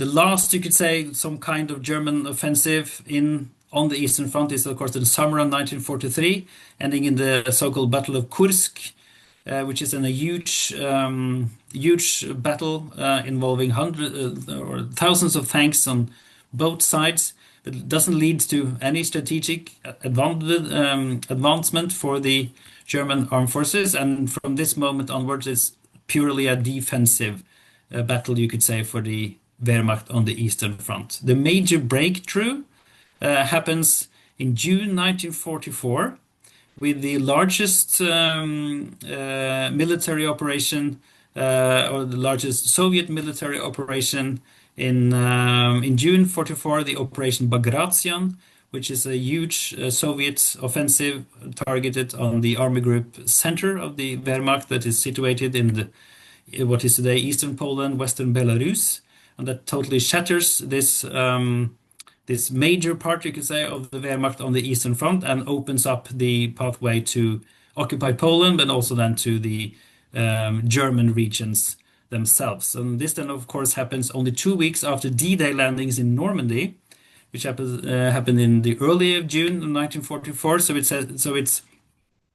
it's a very clear picture of how weak Nazi Germany now is compared to its allies. That is two huge defeats, both in the West and in the East, are dealt on it at the same time.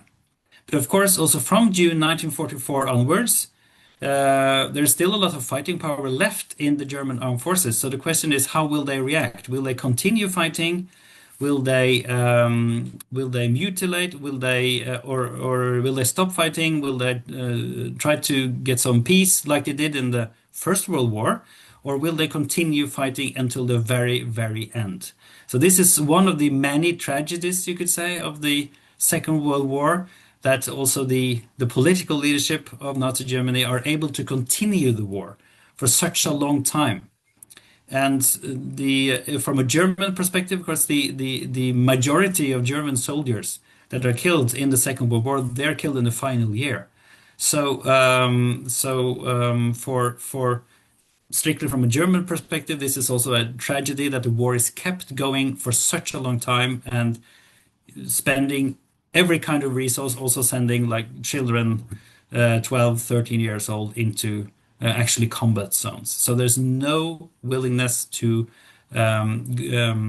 surrender from the leadership of the Nazi Germany. And of course, since the Casablanca meeting of November 1943, the Allies are then demanding unconditional surrender. Yeah. So there could be no negotiated peace, and Hitler and other Nazi leaders, they see no future for themselves beyond the war. So they want to continue the war effort for as long as they possibly can.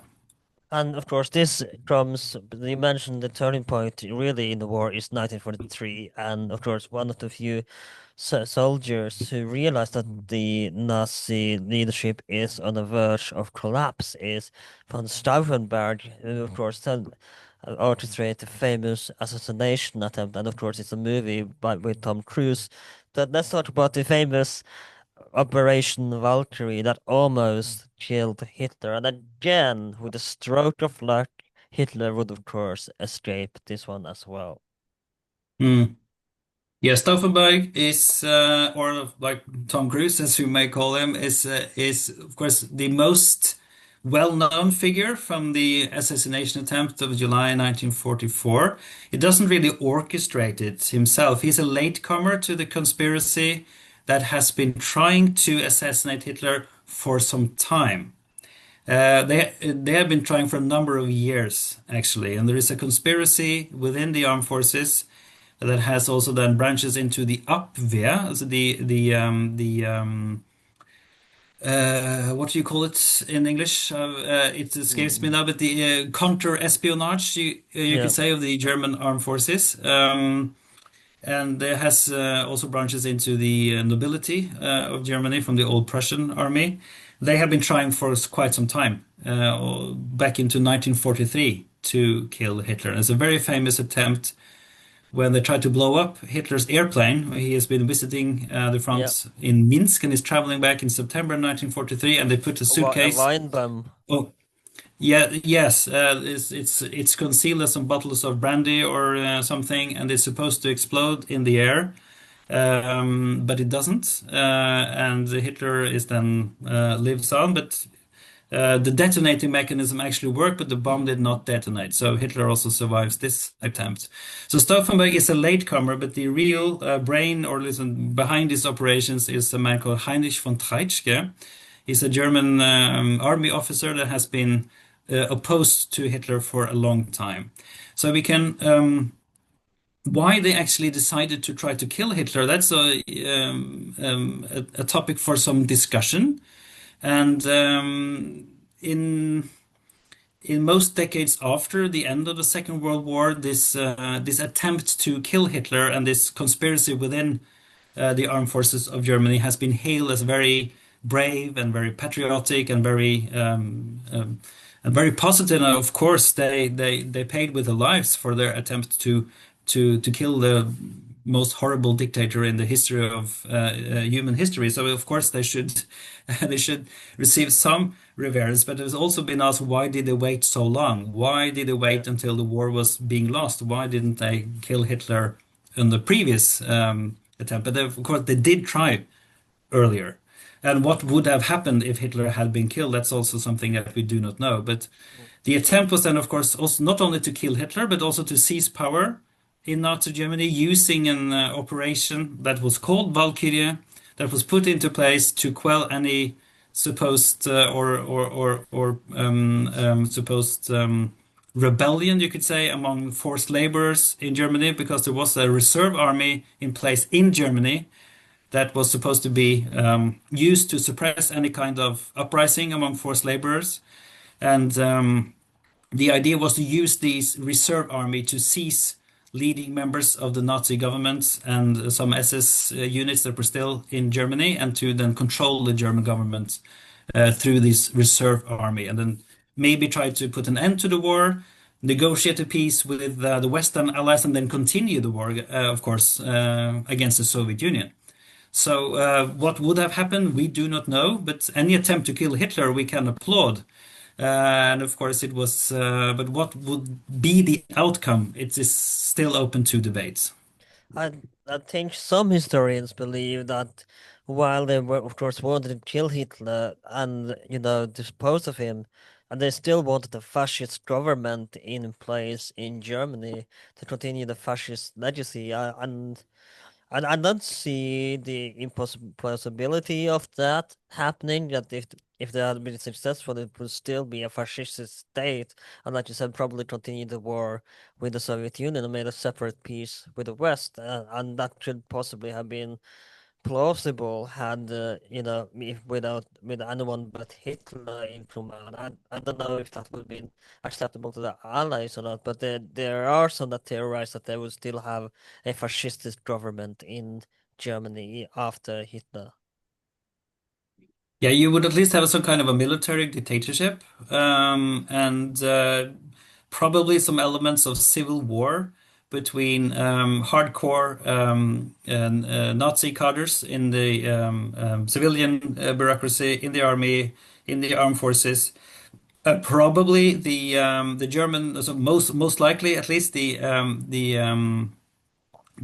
German military effort on the Eastern Front would have collapsed much more quickly, because the symbolic power of Hitler was able to keep the war effort running, you could say, at a more or less efficient capacity. But the chance that Germany, Nazi Germany, with or without Hitler, should be able to negotiate some kind of peace with the Western allies to continue the war with the Soviet Union, that is very, very, very unlikely. Both Churchill and Roosevelt were determined to see out the end of not only the Hitler himself, but also the militaristic German regime that would still have been in place. So they would not have negotiated a peace with Germany also without Hitler. That's not very, very realistic. That's very unrealistic, I would say. So, but we can very much applaud any attempt to kill Hitler, but it's Absolutely. uncertain if it would have changed anything. Probably the war would have ended quicker. So that's something positive that could have come out of it. Mm. Now, let's talk about how the Soviets finally would reach German territory, and of course, this is where it gets, I wouldn't say complicated, but the turn of, well, liberation is a scarce word, because, the Churchill famously would draw on a map on a napkin and say that this would be the Russian influence territory of influence after the war, and of course, the other part would be the Western Allies' influence of the war, and of course, this is one of the most famous parts of the World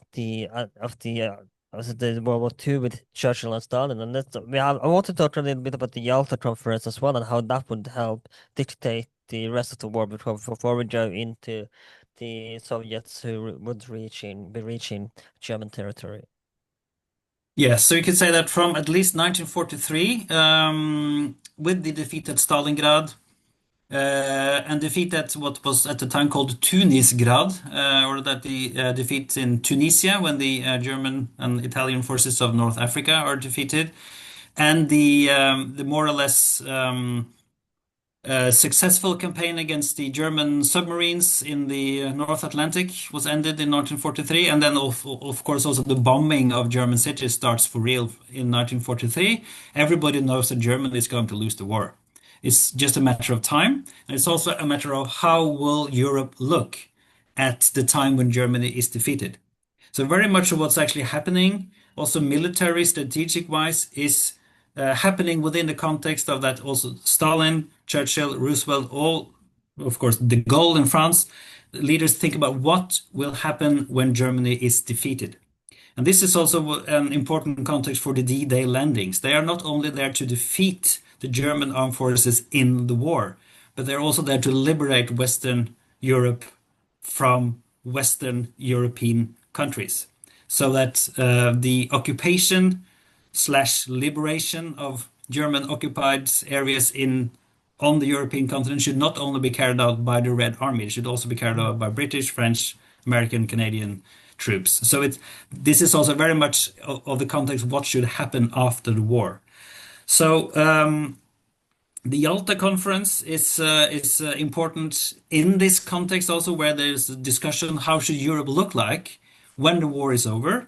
And this napkin incident is, of course, then a very famous one, where Churchill and Stalin then more or less divides Eastern Europe between them, where more only Greece is kept like a Western influence. The rest of Eastern Europe is then given to Soviet Union sphere of influence. So it's quite ironic, of course, that the reason why Great Britain actually went to war with Germany, the defense of Poland, that is completely forgotten in 1945, because Poland is then more or less handed over to Soviet influence after the war.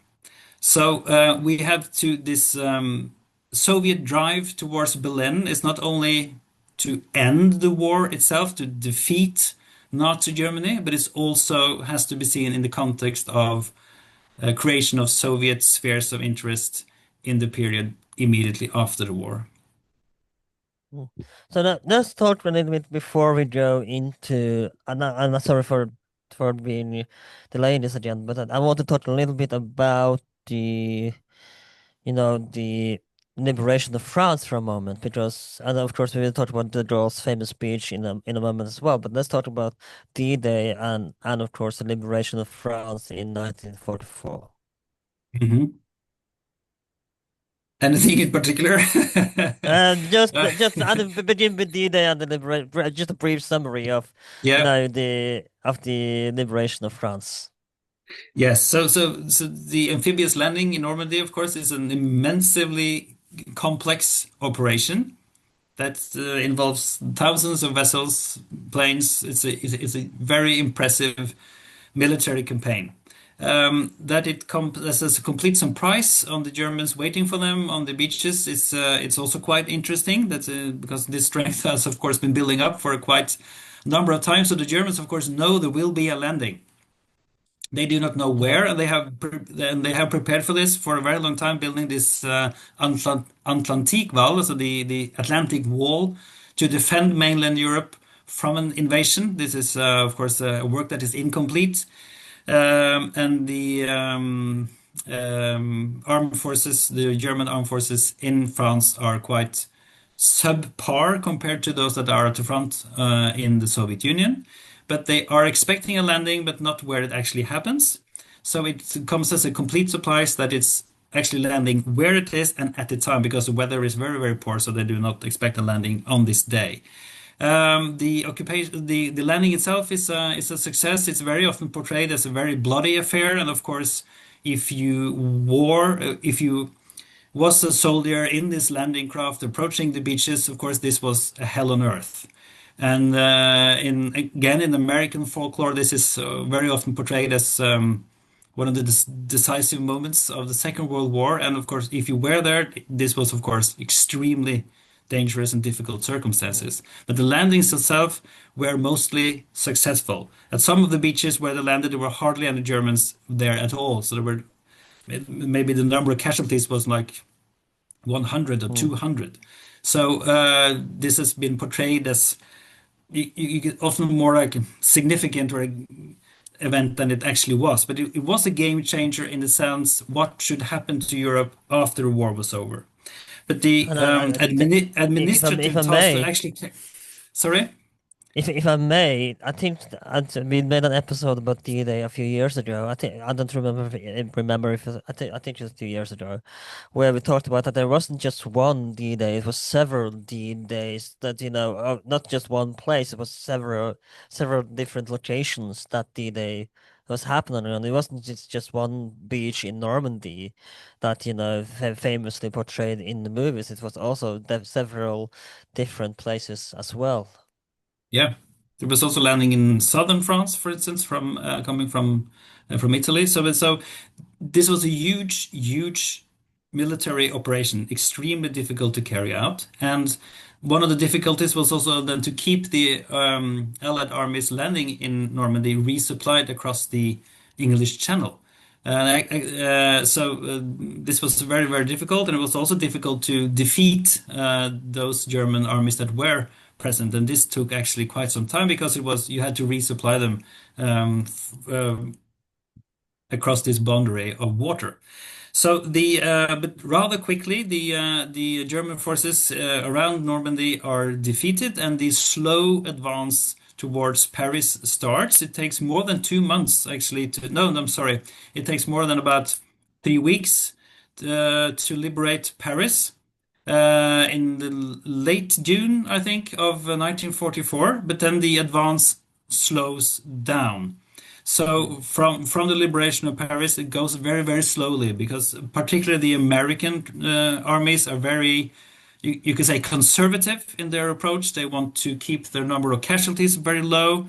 They have a huge respect from the German army, and they are there. So their advance is slowed by this, and also slowed by, of course, the issues of resupplying these armies across the channel. The Soviet advance on the Eastern Front, that has to cover a lot more distance, of course, is much more rapid. It has to do with the overwhelming force of the Red Army, but it also has to do with the lack of care, you could Respect. say, of the number of casualties that are occurred by the Red Army. Hmm. I want to talk a little bit before we move on to the liberation of Berlin.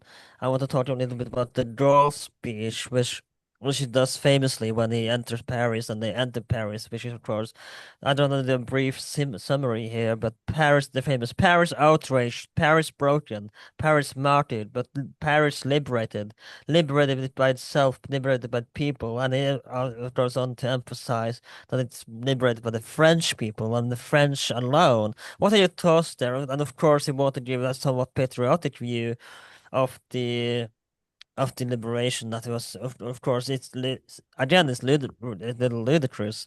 But what are your thoughts that he emphasizes that it was only liberated by, without even giving credit to the communist partisans who were in France, or even after the liberation, he didn't even give credit to the Allied fighters who helped make the liberation of France possible. Hmm. Yeah, this has to do with the all everything in history it's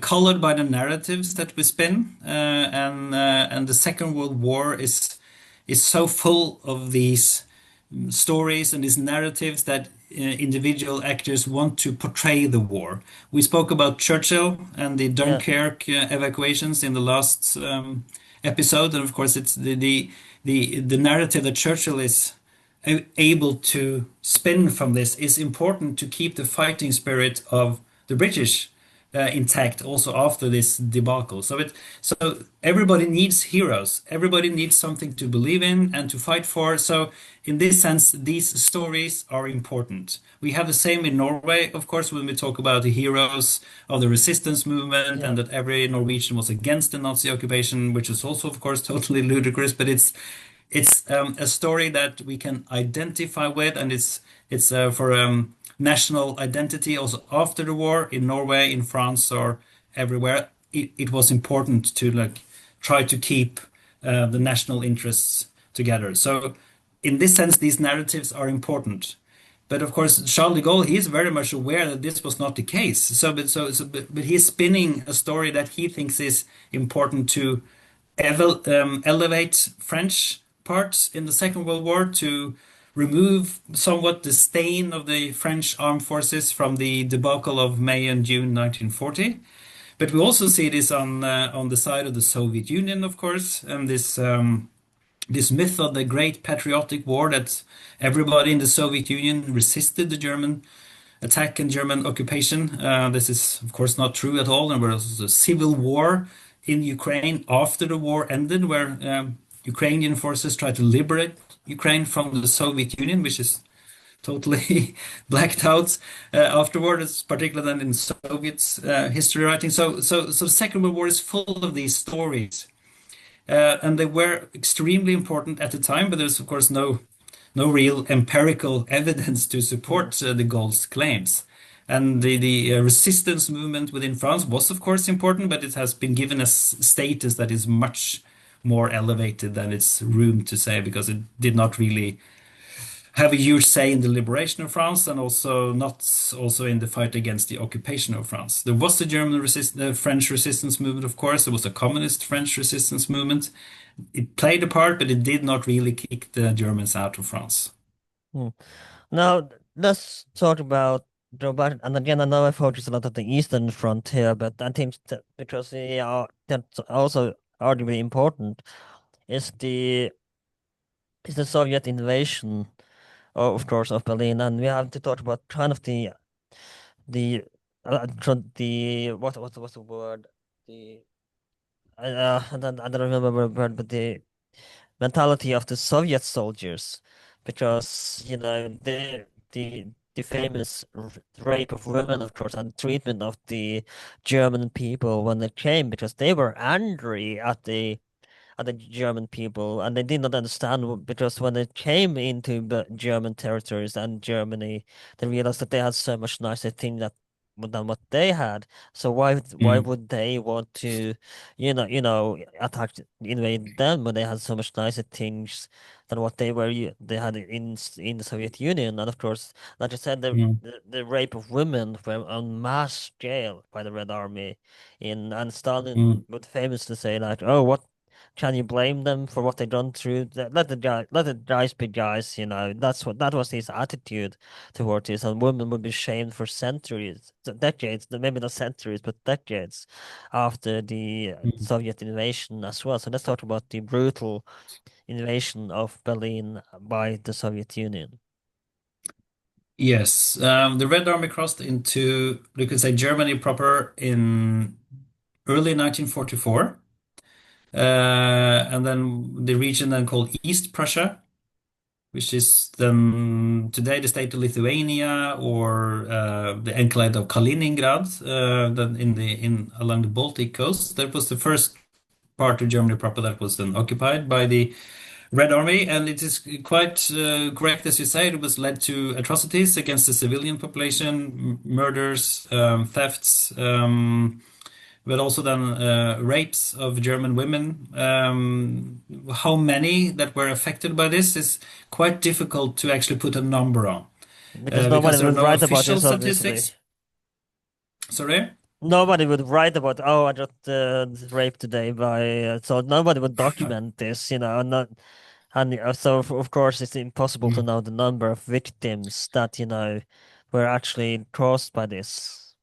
Because like Yeah, I said, no some, one, some, even after the war would talk mm. about this as well. So, we know it's a mass scale, but still, Yeah. we will never know the true scale of what the atrocities that Now, they the did. the exact scale of this is difficult, almost impossible to be sure of today. Some did write about it at the time, and has written about it also after the war. So there was one famous diary from a woman in Berlin that was published a few years ago. And of course there were others, and it has been written about also after the war, mostly, and then of course in Western Germany, some by right-wing historians that want to maybe say that okay, some of the things that Nazi Germany did was bad during the Second World War, but the Soviet Union was even worse. So they tried to like play up this victimization of the German civilian population. So there has been some books written about this also very briefly after the war, and there has been a trend again after the unification of Germany in the 1990s to bring this subject back into the memory culture, you could say, of German society, the atrocities carried out by German civilians on German civilians in the late stages of the war. This has also to do with the changing memory cultures of the Second World War in Germany itself. But we see this all the way from East Prussia into what is then today Western Poland or Germany itself. There was specific targeting of civilians. It is understandable that many soldiers in the Red Army felt that they had a need for revenge. Maybe they had their own families being killed or massacred during the occupation of the Soviet Union. Maybe their parents, their wives, their children had been murdered. So it's reason to believe that some had a vengeance. But you are also right out to point out that when they got into Germany proper, they realized that the living conditions here they were much better than in where they came from in the Yes. Soviet Union. So that furthered their anger, as you say, because why should they come to us to occupy us when they have it better here? But there was also another element that this was a deliberate policy from the communist regime itself. We have also some documented evidence that as officers in the Red Army would make sure that everyone in, let's say, a battalion took part in atrocities against the civilian and also in mass rapes of women, so that everyone should take part in this and exert some kind of revenge on the German people on behalf of the Soviet Union. So all the political commissars, these political agents that followed the Red Army around, also played a important part in this, making sure that this was a policy that was carried out. But this is partially a part of the Second World War that is again shrouded in some legend and myth, because it was also very much used by the Nazi regime itself in the final stages of the war to try to tell the rest of the world that look at the Soviets, they are committing war crimes against our population. We should all gather around and fight the Soviets because they are the real enemy.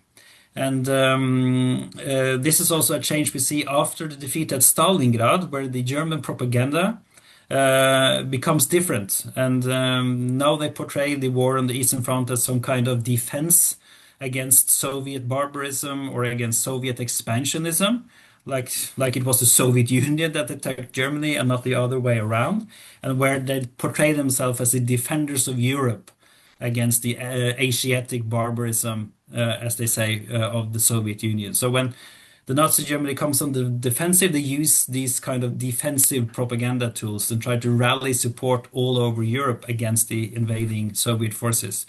So it's difficult to do research on this and to talk about this because there are so many Yeah. different actors that have tried to score political points Contradicting on these. sources. Yes, absolutely. And it was difficult to talk about this in Western Germany after the war, but there was, particularly for the first 2 decades after 1945, the victimization of the German population was quite profound, also in historical writing and in Western German society, because many of those refugees from Eastern Europe, they ended up in Western Germany after the war, so they were very much present within German society also in the post-war era. So there was a very much victimization. So Germans were then focusing on how Germans were victims of the war, victims of the bombing war, victim of the Soviet atrocities in Eastern Europe. So that was part of the lack of orientation of German war crimes, you could say. So it was also quite convenient to portray this. So it's been very difficult to get a real perspective on what actually happened because there are so many interests invested in this issue. Now, we made a few years back in 2023, we made an episode about this, episode 128, which I can't believe is already almost 3 years old, where we called the episode is named World War II Endgame, the Soviet invasion of Berlin with Arne Chislenko, where we talk much more detail about this topic. So if you want to learn more about the Soviet invasion of Berlin, I would highly recommend checking that episode. Now, the final topic of this series and episode is, of course, I want to talk about the final days in the famous bunker and Hitler's final days when it goes underground. So let's talk about and of course, I had got to ask what are your thoughts on their underground. It's kind of a little bit controversial, of course, as well among historians. So let's talk a little bit about the final days of Hitler's life in the famous Fhurer Bunker. Yeah. Again, it's a it's a episode of the Second World War that's shrouded in legend and myth, but it's we know quite a lot about what's taking place because many of those that were present have given written accounts, and we can of course debate whether we can trust them or not. But you could say that the leading principle for anyone in the leadership of Nazi Germany in the last weeks or months was then to continue the war until the absolute final hours. What they really, really wanted to avoid was a defeat like that one in 1918.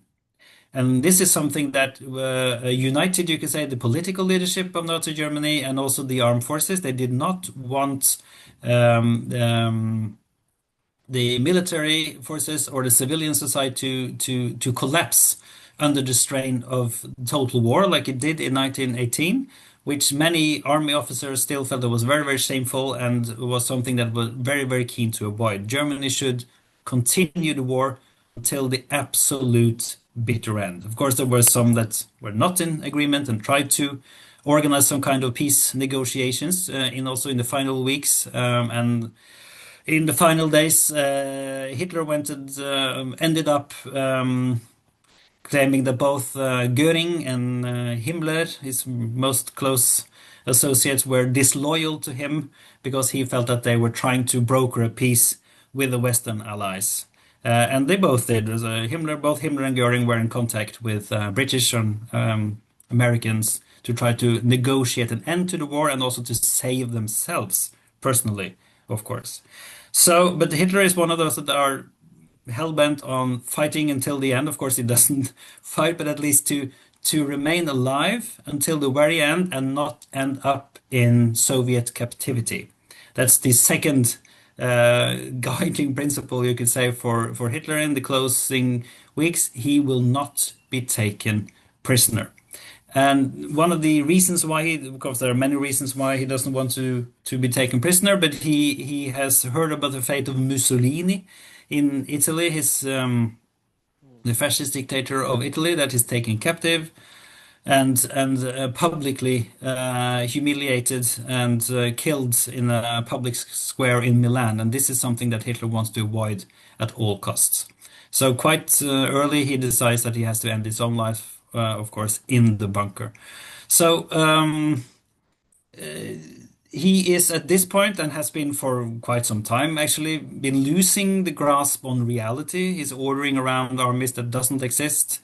He and other members of the political and military leadership of Nazi Germany, the celebrated death of President Roosevelt in April 1945 because they think that this might be a turning point in the war.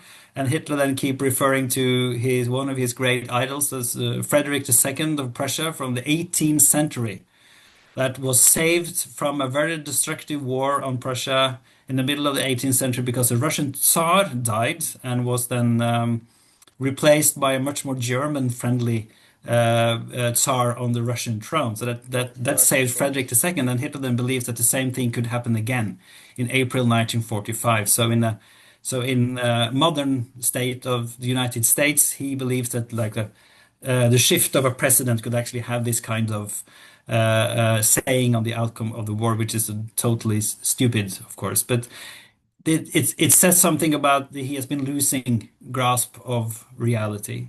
But one of the astonishing things about Second World War is that German society does not collapse completely under the strain of total war. The bombing war has been going on for at least 2 years, when more or less all German cities are destroyed by no, by British and American bombers. They have been living on scarce resources for many, many, many years. But still, there is not necessarily belief in that the war can be won. But the some want to end the war, some mutiny, but this is a very, very small proportion of the German armed forces. There is not really any revolutionary attempts like it was in the First World War. So it is astonishing that the German society is more or less able to Hmm. keep together and keep fighting until the very, very end. And we must also add that difference between World War One and World War Two would be that during World War One, the German territories will not be affected by the war. And they were affected, but not that physically. There were no Yeah. bombing raids, and that was the difference as well in World War Two. That Yes. the Allied mentality that they weren't didn't feel did not feel the effects. They had to feel it this time. And while of course it is atrocities in itself, the bombing of Allied civilians, of course, it's the Allied mentality that this time they should really feel what it's like to live in the war zone and be affected by the war as well. Yeah. And we could say in general here at the end that the bombing of German cities did not really contribute to the war morale disintegrating. Quite the opposite, that the German population rallied towards the Nazi regime, also out of resentment against the people that bombed their cities, and also because the Nazi regime and its institutions, they were those that could help you if your house was bombed out. They were those that could secure you emergency housing. Instead of the bombing leading to um, disinterest in the war and resentment against the regime, the opposite happened. So, like we mentioned in the previous episode, where the bombing of London during the Blitz also Yeah, then just galvanized the war effort within the British population. But you mentioned the film Der Untergang, the yeah. Downfall, which is a very interesting movie. I think I can understand why it has been criticized. Some Um, say it may have treated Hitler more humanely than say, and I yeah, also, but I also wanted to ask about this because what I think the movie portrays really well is Hitler's mentality at this point and how his physical presence. He has and what's the thing Michael J. Fox has? I don't remember the you know the term the disease it with the hand he's shaking his hand is yeah, shaking. I don't Parkinson's. remember the name of the disease, so do forgive me, but yeah, it had kind of to say I'm not comparing Michael J. Fox to Hitler, but by enemies I mean not get me wrong, but he had the same disease. That's what I'm trying to get. I don't remember Yeah, the name, but yeah, and, also the drug issue at this point would be, I believe, off the charts as well. yeah. Parkinson's disease was Parkinson, what that's Hitler it. Yeah, yes, Parkinson. probably had. Yeah, Yeah. No, I'm very critical of the film, but not this part. I think that the portrayal of Hitler as a maniac dictator and as a human at the same time, that's a quite realistic portrait of Hitler. He's treating his dog kindly. He's talking kindly to his secretaries, and he would do so. He wouldn't shout at everyone at the time, but he was still a dictator responsible for mass murder of millions of civilians and for launching a war that killed millions on the European continent. So he was also, of course, a human being that could pet his dog. So it's not that's not the part of the movie that I think is difficult and controversial and also then problematic. The problematic part of the Runtergang film is that it paints a strict divisive line between the Nazis, like Hitler and those in the bunker, and the Germans. And it goes very, very far in saying that the atrocities and the all the bad that was done by the Nazi regime, that we can attribute that to the leaders that were killed or killed themselves or were hanged at Nuremberg or something, but were all other Germans are more or less innocent. And we also see that they portray people that are war criminals in a very, very positive light. There's specifically some Wehrmacht officers or SS officers in the movie, in the bunker, and also this person that they call the professor in the movie that is walking around in this white Yeah, doctor's coat. He is also has committed war crimes on concentration camp inmates, but he's portrayed as a very sympathetic, pragmatic, humanist figure in this movie. He's us. He's us from the yeah, 21st century looking back, but he's an SS officer and a war criminal. So he's portrayed as a very positive figure, and that's very, very problematic. But the most problematic part, I think, is the implications this has for also current German society, because the ending of the film is, of course, that the secretary Traudl escapes from the bunker, escapes from Berlin, and bicycles into the future of the West Germany when the sun is rising with this young boy on this bicycle, giving the symbolic moving away from the yeah, atrocities of the Nazis. So we are now moving into the bright future of democratic Western Germany. And has nothing to do, she is totally innocent. What she actually tried to do, this Traudl Junge, was to get to Hitler's successor in northern Germany in order to deliver some of Hitler's final orders. So she was loyal to the Nazi regime until the very, very end. But in the film, she is portrayed as a symbolic yeah, representatives or symbolic representative of the West German population that is finally rid of this dictator that has kept them under his spell for 12 years. And it totally eradicates any kind of participation in Nazi crimes from the German population itself. And this is very, very close to bordering of historical falsification. And that this movie was made in the early 21st century, and some leading German historians take part in it. And the movie directors portray it as this was what really happened. And of course, it's not. yeah, It's very close to historical falsification, and this is problematic because if this is then the leading or leading reading of the Second World War or the Nazi Germany in the German society of the 21st century, we are very close to something that's very far from the actual truth, I think.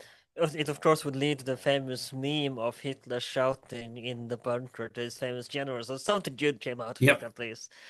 Yeah, But absolutely. let's talk about the final hour of Hitler, and of course this famous. We haven't mentioned Eva Braun at all this series when I felt that she wasn't very relevant, but I mean then Yep. we will go into details on her in a later episode, I'm sure. But let's talk about the famous final hour and how he finally married Eva, and of course there's imminent suicide. And I Yeah. also want to ask another question. And what are your thoughts on the conspiracies that Hitler, lived and escaped into Austria, South America, into Argentina as well? They are entertaining, humorous to a certain extent, but they are totally bunkers, of course. Hitler did not escape the bunker. It is very likely that or it has been established also through because they found his corpse lying outside of the bunker, because after shooting himself and shooting his dog and also Eva Braun, he was then taken out of the bunker into the garden and house doused in petrol and put on fire, so that all his bodily remains should be destroyed. That was his orders to his guards, and in the final hours, of course, his body was not totally destroyed, and it was, of course, taken into the custody of the Red Army and the Soviet authorities, and his body was taken to Moscow and examined, and it has been proven that is actually the remains of Adolf Hitler. They could take some dental Mm. examination, of course, to be certain that this was actually the dictator of Nazi Germany. So we did not escape to secret subterranean bases in Antarctica from which he will launch an invasion of the world or the moon. Argentina, Or maybe not Antarctica. yes, yes. Also in Antarctica, there are You said conspiracy theories Antarctica, that not Argentina. yeah, both of them. There are several. There's also at least until Yeah, Armstrong and the others went to the moon, that there was a secret Nazi base on the opposite side of the moon. yeah. So maybe he went there in a flying saucer. So there are Mhm. several conspiracy theories. Of course, this is a very, very famous, important person, is and also a criminal person that's done or is responsible for millions of deaths. Of course, there are these myths and legends constructed upon his death. But it's very, very well established that he killed himself, and the remains were then taken by the Red Army. Mm. There has been some recent research that shows that he had a micropenis, apparently. What are your thoughts there? And of course, I'd rather ask this because, and again, they seem to be. I think Mussolini, no, not Mussolini, but Franco had a similar issue with his genitals as well, but and that wasn't very sexual competent as either. So it seemed to be a common thing, and I'm fairly certain Trump has the same problem as well, but it has yet to be proven, of course, in Trump. But what are your thoughts on Hitler at least? I'm gonna leave Trump out of this for now. But what are your thoughts on Hitler, having been the recent research that he may have had a I don't remember what the disease is called, but that he may have had that may not have had a ball, and of Mm. course that he has had a micropenis. Yeah. Again, of course, this is a person that is important and responsible for millions of that. So again, And these maybe that stories. would explain a lot about him. Yes, yeah, but there has been also serious research in the last few years that this may very well have been the case. Really? Um, yes, so this would lead to some physical conditions. There has been also some research into the genes of Hitler. And also serious historical research into this. So, but the I don't think we should place a lot of emphasis on this. We cannot explain the Third Reich or Nazi Germany on Hitler's physical condition. He had several physical ailments. He wasn't that very old at the end of the war, but he was more or less a physical wreck from the ailments that he had, but also, of course, the medication that he was given in order to treat maybe not the ailments, but the pains that he had from these physical conditions. So, what we should be wary of is to place too much emphasis on Hmm. individuals on this. We have to take into consideration that the support for the Nazi regime was very, very broad within the German population, and that it remained very broadly popular until the end of the war, and also several years after the war, because many Germans in Western Germany, because that's where we have empirical evidence, they still regarded, particularly the years before the war actually started, that from 1933 to 1939, as some of the best years of their life. So it was the support of the regime was very, very strongly embedded in the German population. Of course, Hitler was exceptional. He was very, very important as a symbolic figurehead Hmm. of Nazi Germany and was leading in going to war, in conducting a war of atrocity and also in the implementation of the Holocaust, of course. But we should also be wary of placing too much emphasis on one individual and any particular kind of physical deformities or ailments that he may have had. Mm. Now, the final thing, and we are going to end soon, don't worry. But the final thing I want to do is the comparison of the far right today, and especially with the Mardi movement, and of course the Nazi Germany. And I'm Mm. not sure if you are familiar with him, but there is a guy called Nick Fuentes who's a far right influencer who said in an interview that he thinks Hitler is cool and kind of tired of pretending he's not. What are your thoughts on especially and then a lot of people compare Trump to the fascist movement in and Hitler as well. So and there are and I can see similarities, especially with the Gestapo-like methods that I see today is deploying to get rid of and I use this in quotation for those listening, the illegal, so-called illegal immigrant. I think it's fair to say that I'm fairly liberal when it comes to, my views on this. But what are your thoughts on, especially conservative far-right Americans and also in Reform UK right now, where we see a lot of far right people beginning to, protest and such as Tommy Robinson, etc. What are your thoughts on Mm. the current? Oh, I'm gonna go on a limb here and call it neo-Nazi movements that seem to grow, and somewhat in Norway as well. We see an AFD in Germany. What are your thoughts there on the Mm. fascism seeming to come back into the 21st century?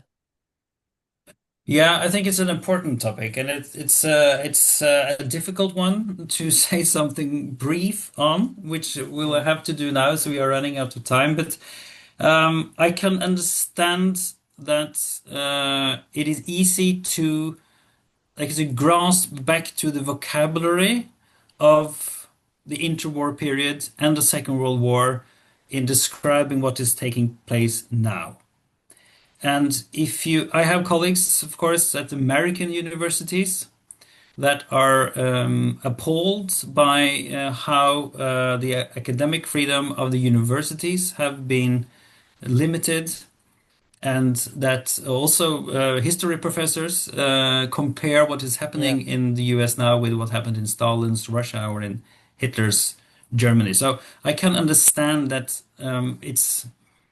it's easy to turn back to that kind of vocabulary because it's dangerous what's taking place. The attack on the democratic institutions in the US, of course, that has been done by the Trump administration and by Trump itself and supporters or members of the MAGA movement. For if I may Nick come with Fuentes, I'm not very sorry. if I may come with an example here, of course, with Yeah, the what happened recently with the murder of Rene Good, and of course I don't remember the other guy that was shot in broad daylight, and how yeah. the Republicans, such as Kristi Noem and the Border Patrol guy, and Trump himself and J.D. Vance are portraying the victim as terrorists that they were in the way, and because he had a gun, ironically, the Second Amendment doesn't matter much at this moment. You know how they portray them as terrorists versus the ICE shooters, both of them were the victims of this, and you see the very far Nazi uh, comparison here, and it's easy to see. For example, Mm, especially in this case scenario when clearly we have on video, and again to use Orwell's quote, the in 1984 the party wanted to reject the evidence, and then I don't remember the exact quote, but the party wanted to reject the evidence. It's a clear mm. vital sign here. Yes. So what I'm trying to say is that I can understand Yeah, why one is reaching to this kind of comparisons because also, particularly in an American cultural context, the Second World War, Nazi Germany, is very much present in our Western culture. It's probably the most recognizable symbolic use in popular culture also today. As the bad guys are the Nazis. You could see it in like Marvel films or like Yeah. it's in all these it's repeated all over again in our popular culture. The Nazis are the bad guys. So it's easy to return to that kind of symbolic understanding, calling the ICA agents for the Gestapo or making these kind of comparisons. It's very understandable that it is like this. And of course, the rise of the extreme right in countries like the UK or Germany, there are some similarities ideologically to parts, at least, of the Nazi movement, but there is also similarities to other extreme right or right Yeah. wing movements. But again, it is because what happened during the Second World War was so large and so destructive. It's easy to reach back to this, but the difficult part of this is that we are clouding what's actually taking place by Yeah. using comparisons to fascism, Nazism, Gestapo, concentration camps. We are clothing what's actually taking place. There is, I don't think, and of course there's all these references to we have seen this before. They are following this playbook from Germany of the 1930s. It's all repeating itself. This makes us less able to actually combat what's taking place in Yeah. the US now because it's not the same. And I think that what has been circulating on social media in the last few days is a picture comparison of the murder of this Alex Pratt in Minneapolis Yeah. a few That's days yes. ago, and they have been placing the image where he's shot with the image of a German soldier shooting a Soviet Jew during a mass extermination campaign in Soviet Union. This is a very famous photo from the Holocaust. It's usually referred to as the last Jew of Vinnytsia.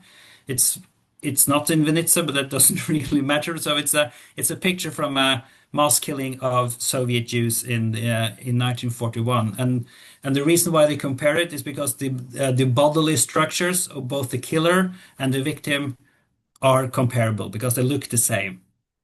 So, Oh, but this kind of superficial comparison doesn't make us more able to understand what's taking place yeah. now. So I don't really like this kind of very superficial comparison. It has also been made a point that the leader of the ICA, this Bovino character, has been using some kind of coat that make him look Yeah. like a Gestapo agent. And Yeah. I was about to so he mention that. looks like a Gestapo agent of a Hollywood movie, not like a real Gestapo Mm. agent, because they didn't really dress like they do in Hollywood movies. So they are Cosplaying as comparing it. just Opera agents. Yes, but they are comparing it to a the popular culture Yeah. representation of Nazi Germany. And one thing we could probably end on is that, and this is also an uplifting thing to say at the end of a four-episode podcast focusing on very usually I very bad things. We can end on a positive think because that's a good idea. Yeah. yeah, what's happening in Minneapolis now and in other American cities that people in the thousands, tens of thousands are turning to the streets and protesting against two murders that has been carried out. This is very, very good that many American civilians are doing so. If we look at the situation, the historical comparison that they are making when the Nazi-controlled police made arrests on communists, social democrats, trade union leaders in Germany in the spring of 1933, there were hardly any protests at all because most Germans sympathized with the police arresting the communists. They think it was now the communists really had what they had deserved. And there was no secrets behind the concentration camps. There was no secret that communist leaders were tortured in prison. And there was no popular demonstrations against this because most Germans actually think that this was a good idea. This is not happening in the US now. We see a turn against the Trump administration. We also see critical voices within the Republican Party itself. That is also critical to the MAGA movement and also critical to what they're doing in Minneapolis now. So Mm. this is also a difference. there are voices in American civil society that is now speaking against and making those voices heard. This did not happen to the same extent in Germany in 1933. Mm. So I But think that to make this simplistic comparison, it clouds our ability to actually fight what's in front of us.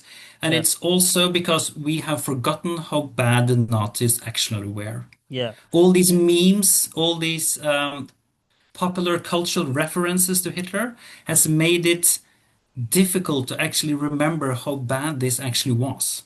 Mm. So it's I too think easy, I think, to make these one-dimensional comparisons. one more point I'd like to add is that you brought up a good point there. Is that far right uses an excuse is no, it can't be fascism and Nazism because people are protesting, in the street, and they weren't allowed to do that in Nazi Germany. So why are people protesting? It's not Nazism, then it's not fascism. And that's one argument that the far right uses as to why Yeah, it's not fascism. yeah. Trump is not a fascist. Not at all. He is many things, but he's not a fascist. There might be people within the MAGA organization that have fascist ideas, or at least something that is comparable. But I think it's too one-dimensional and too simplistic to say that the Trump administration is now following a fascist movement towards a fascist It is revolution of the US, or fascist-esque, if anything. I think it's anti-democratic. And I think it's a deliberate attack on democratic institutions, on free speech, absolutely. But I'm not sure that makes it Nazi or fascist in itself. And there's also been some comparison between something that Trump has said, like when he has been talking about illegal immigrants or people trying to immigrate into the US. He has been talking about them in more like a subhuman way, Yeah. like they're not really human, and then comparing it to something Hitler has said. But that doesn't really make Trump into Hitler because there are many people that have said He's a similar racist, things. So absolutely. yeah, so we should combat Trump as a threat to democracy, but not because they are repeating what happened in 1933. We should combat what's in front of us and not what we can symbolically I agree. attribute to them.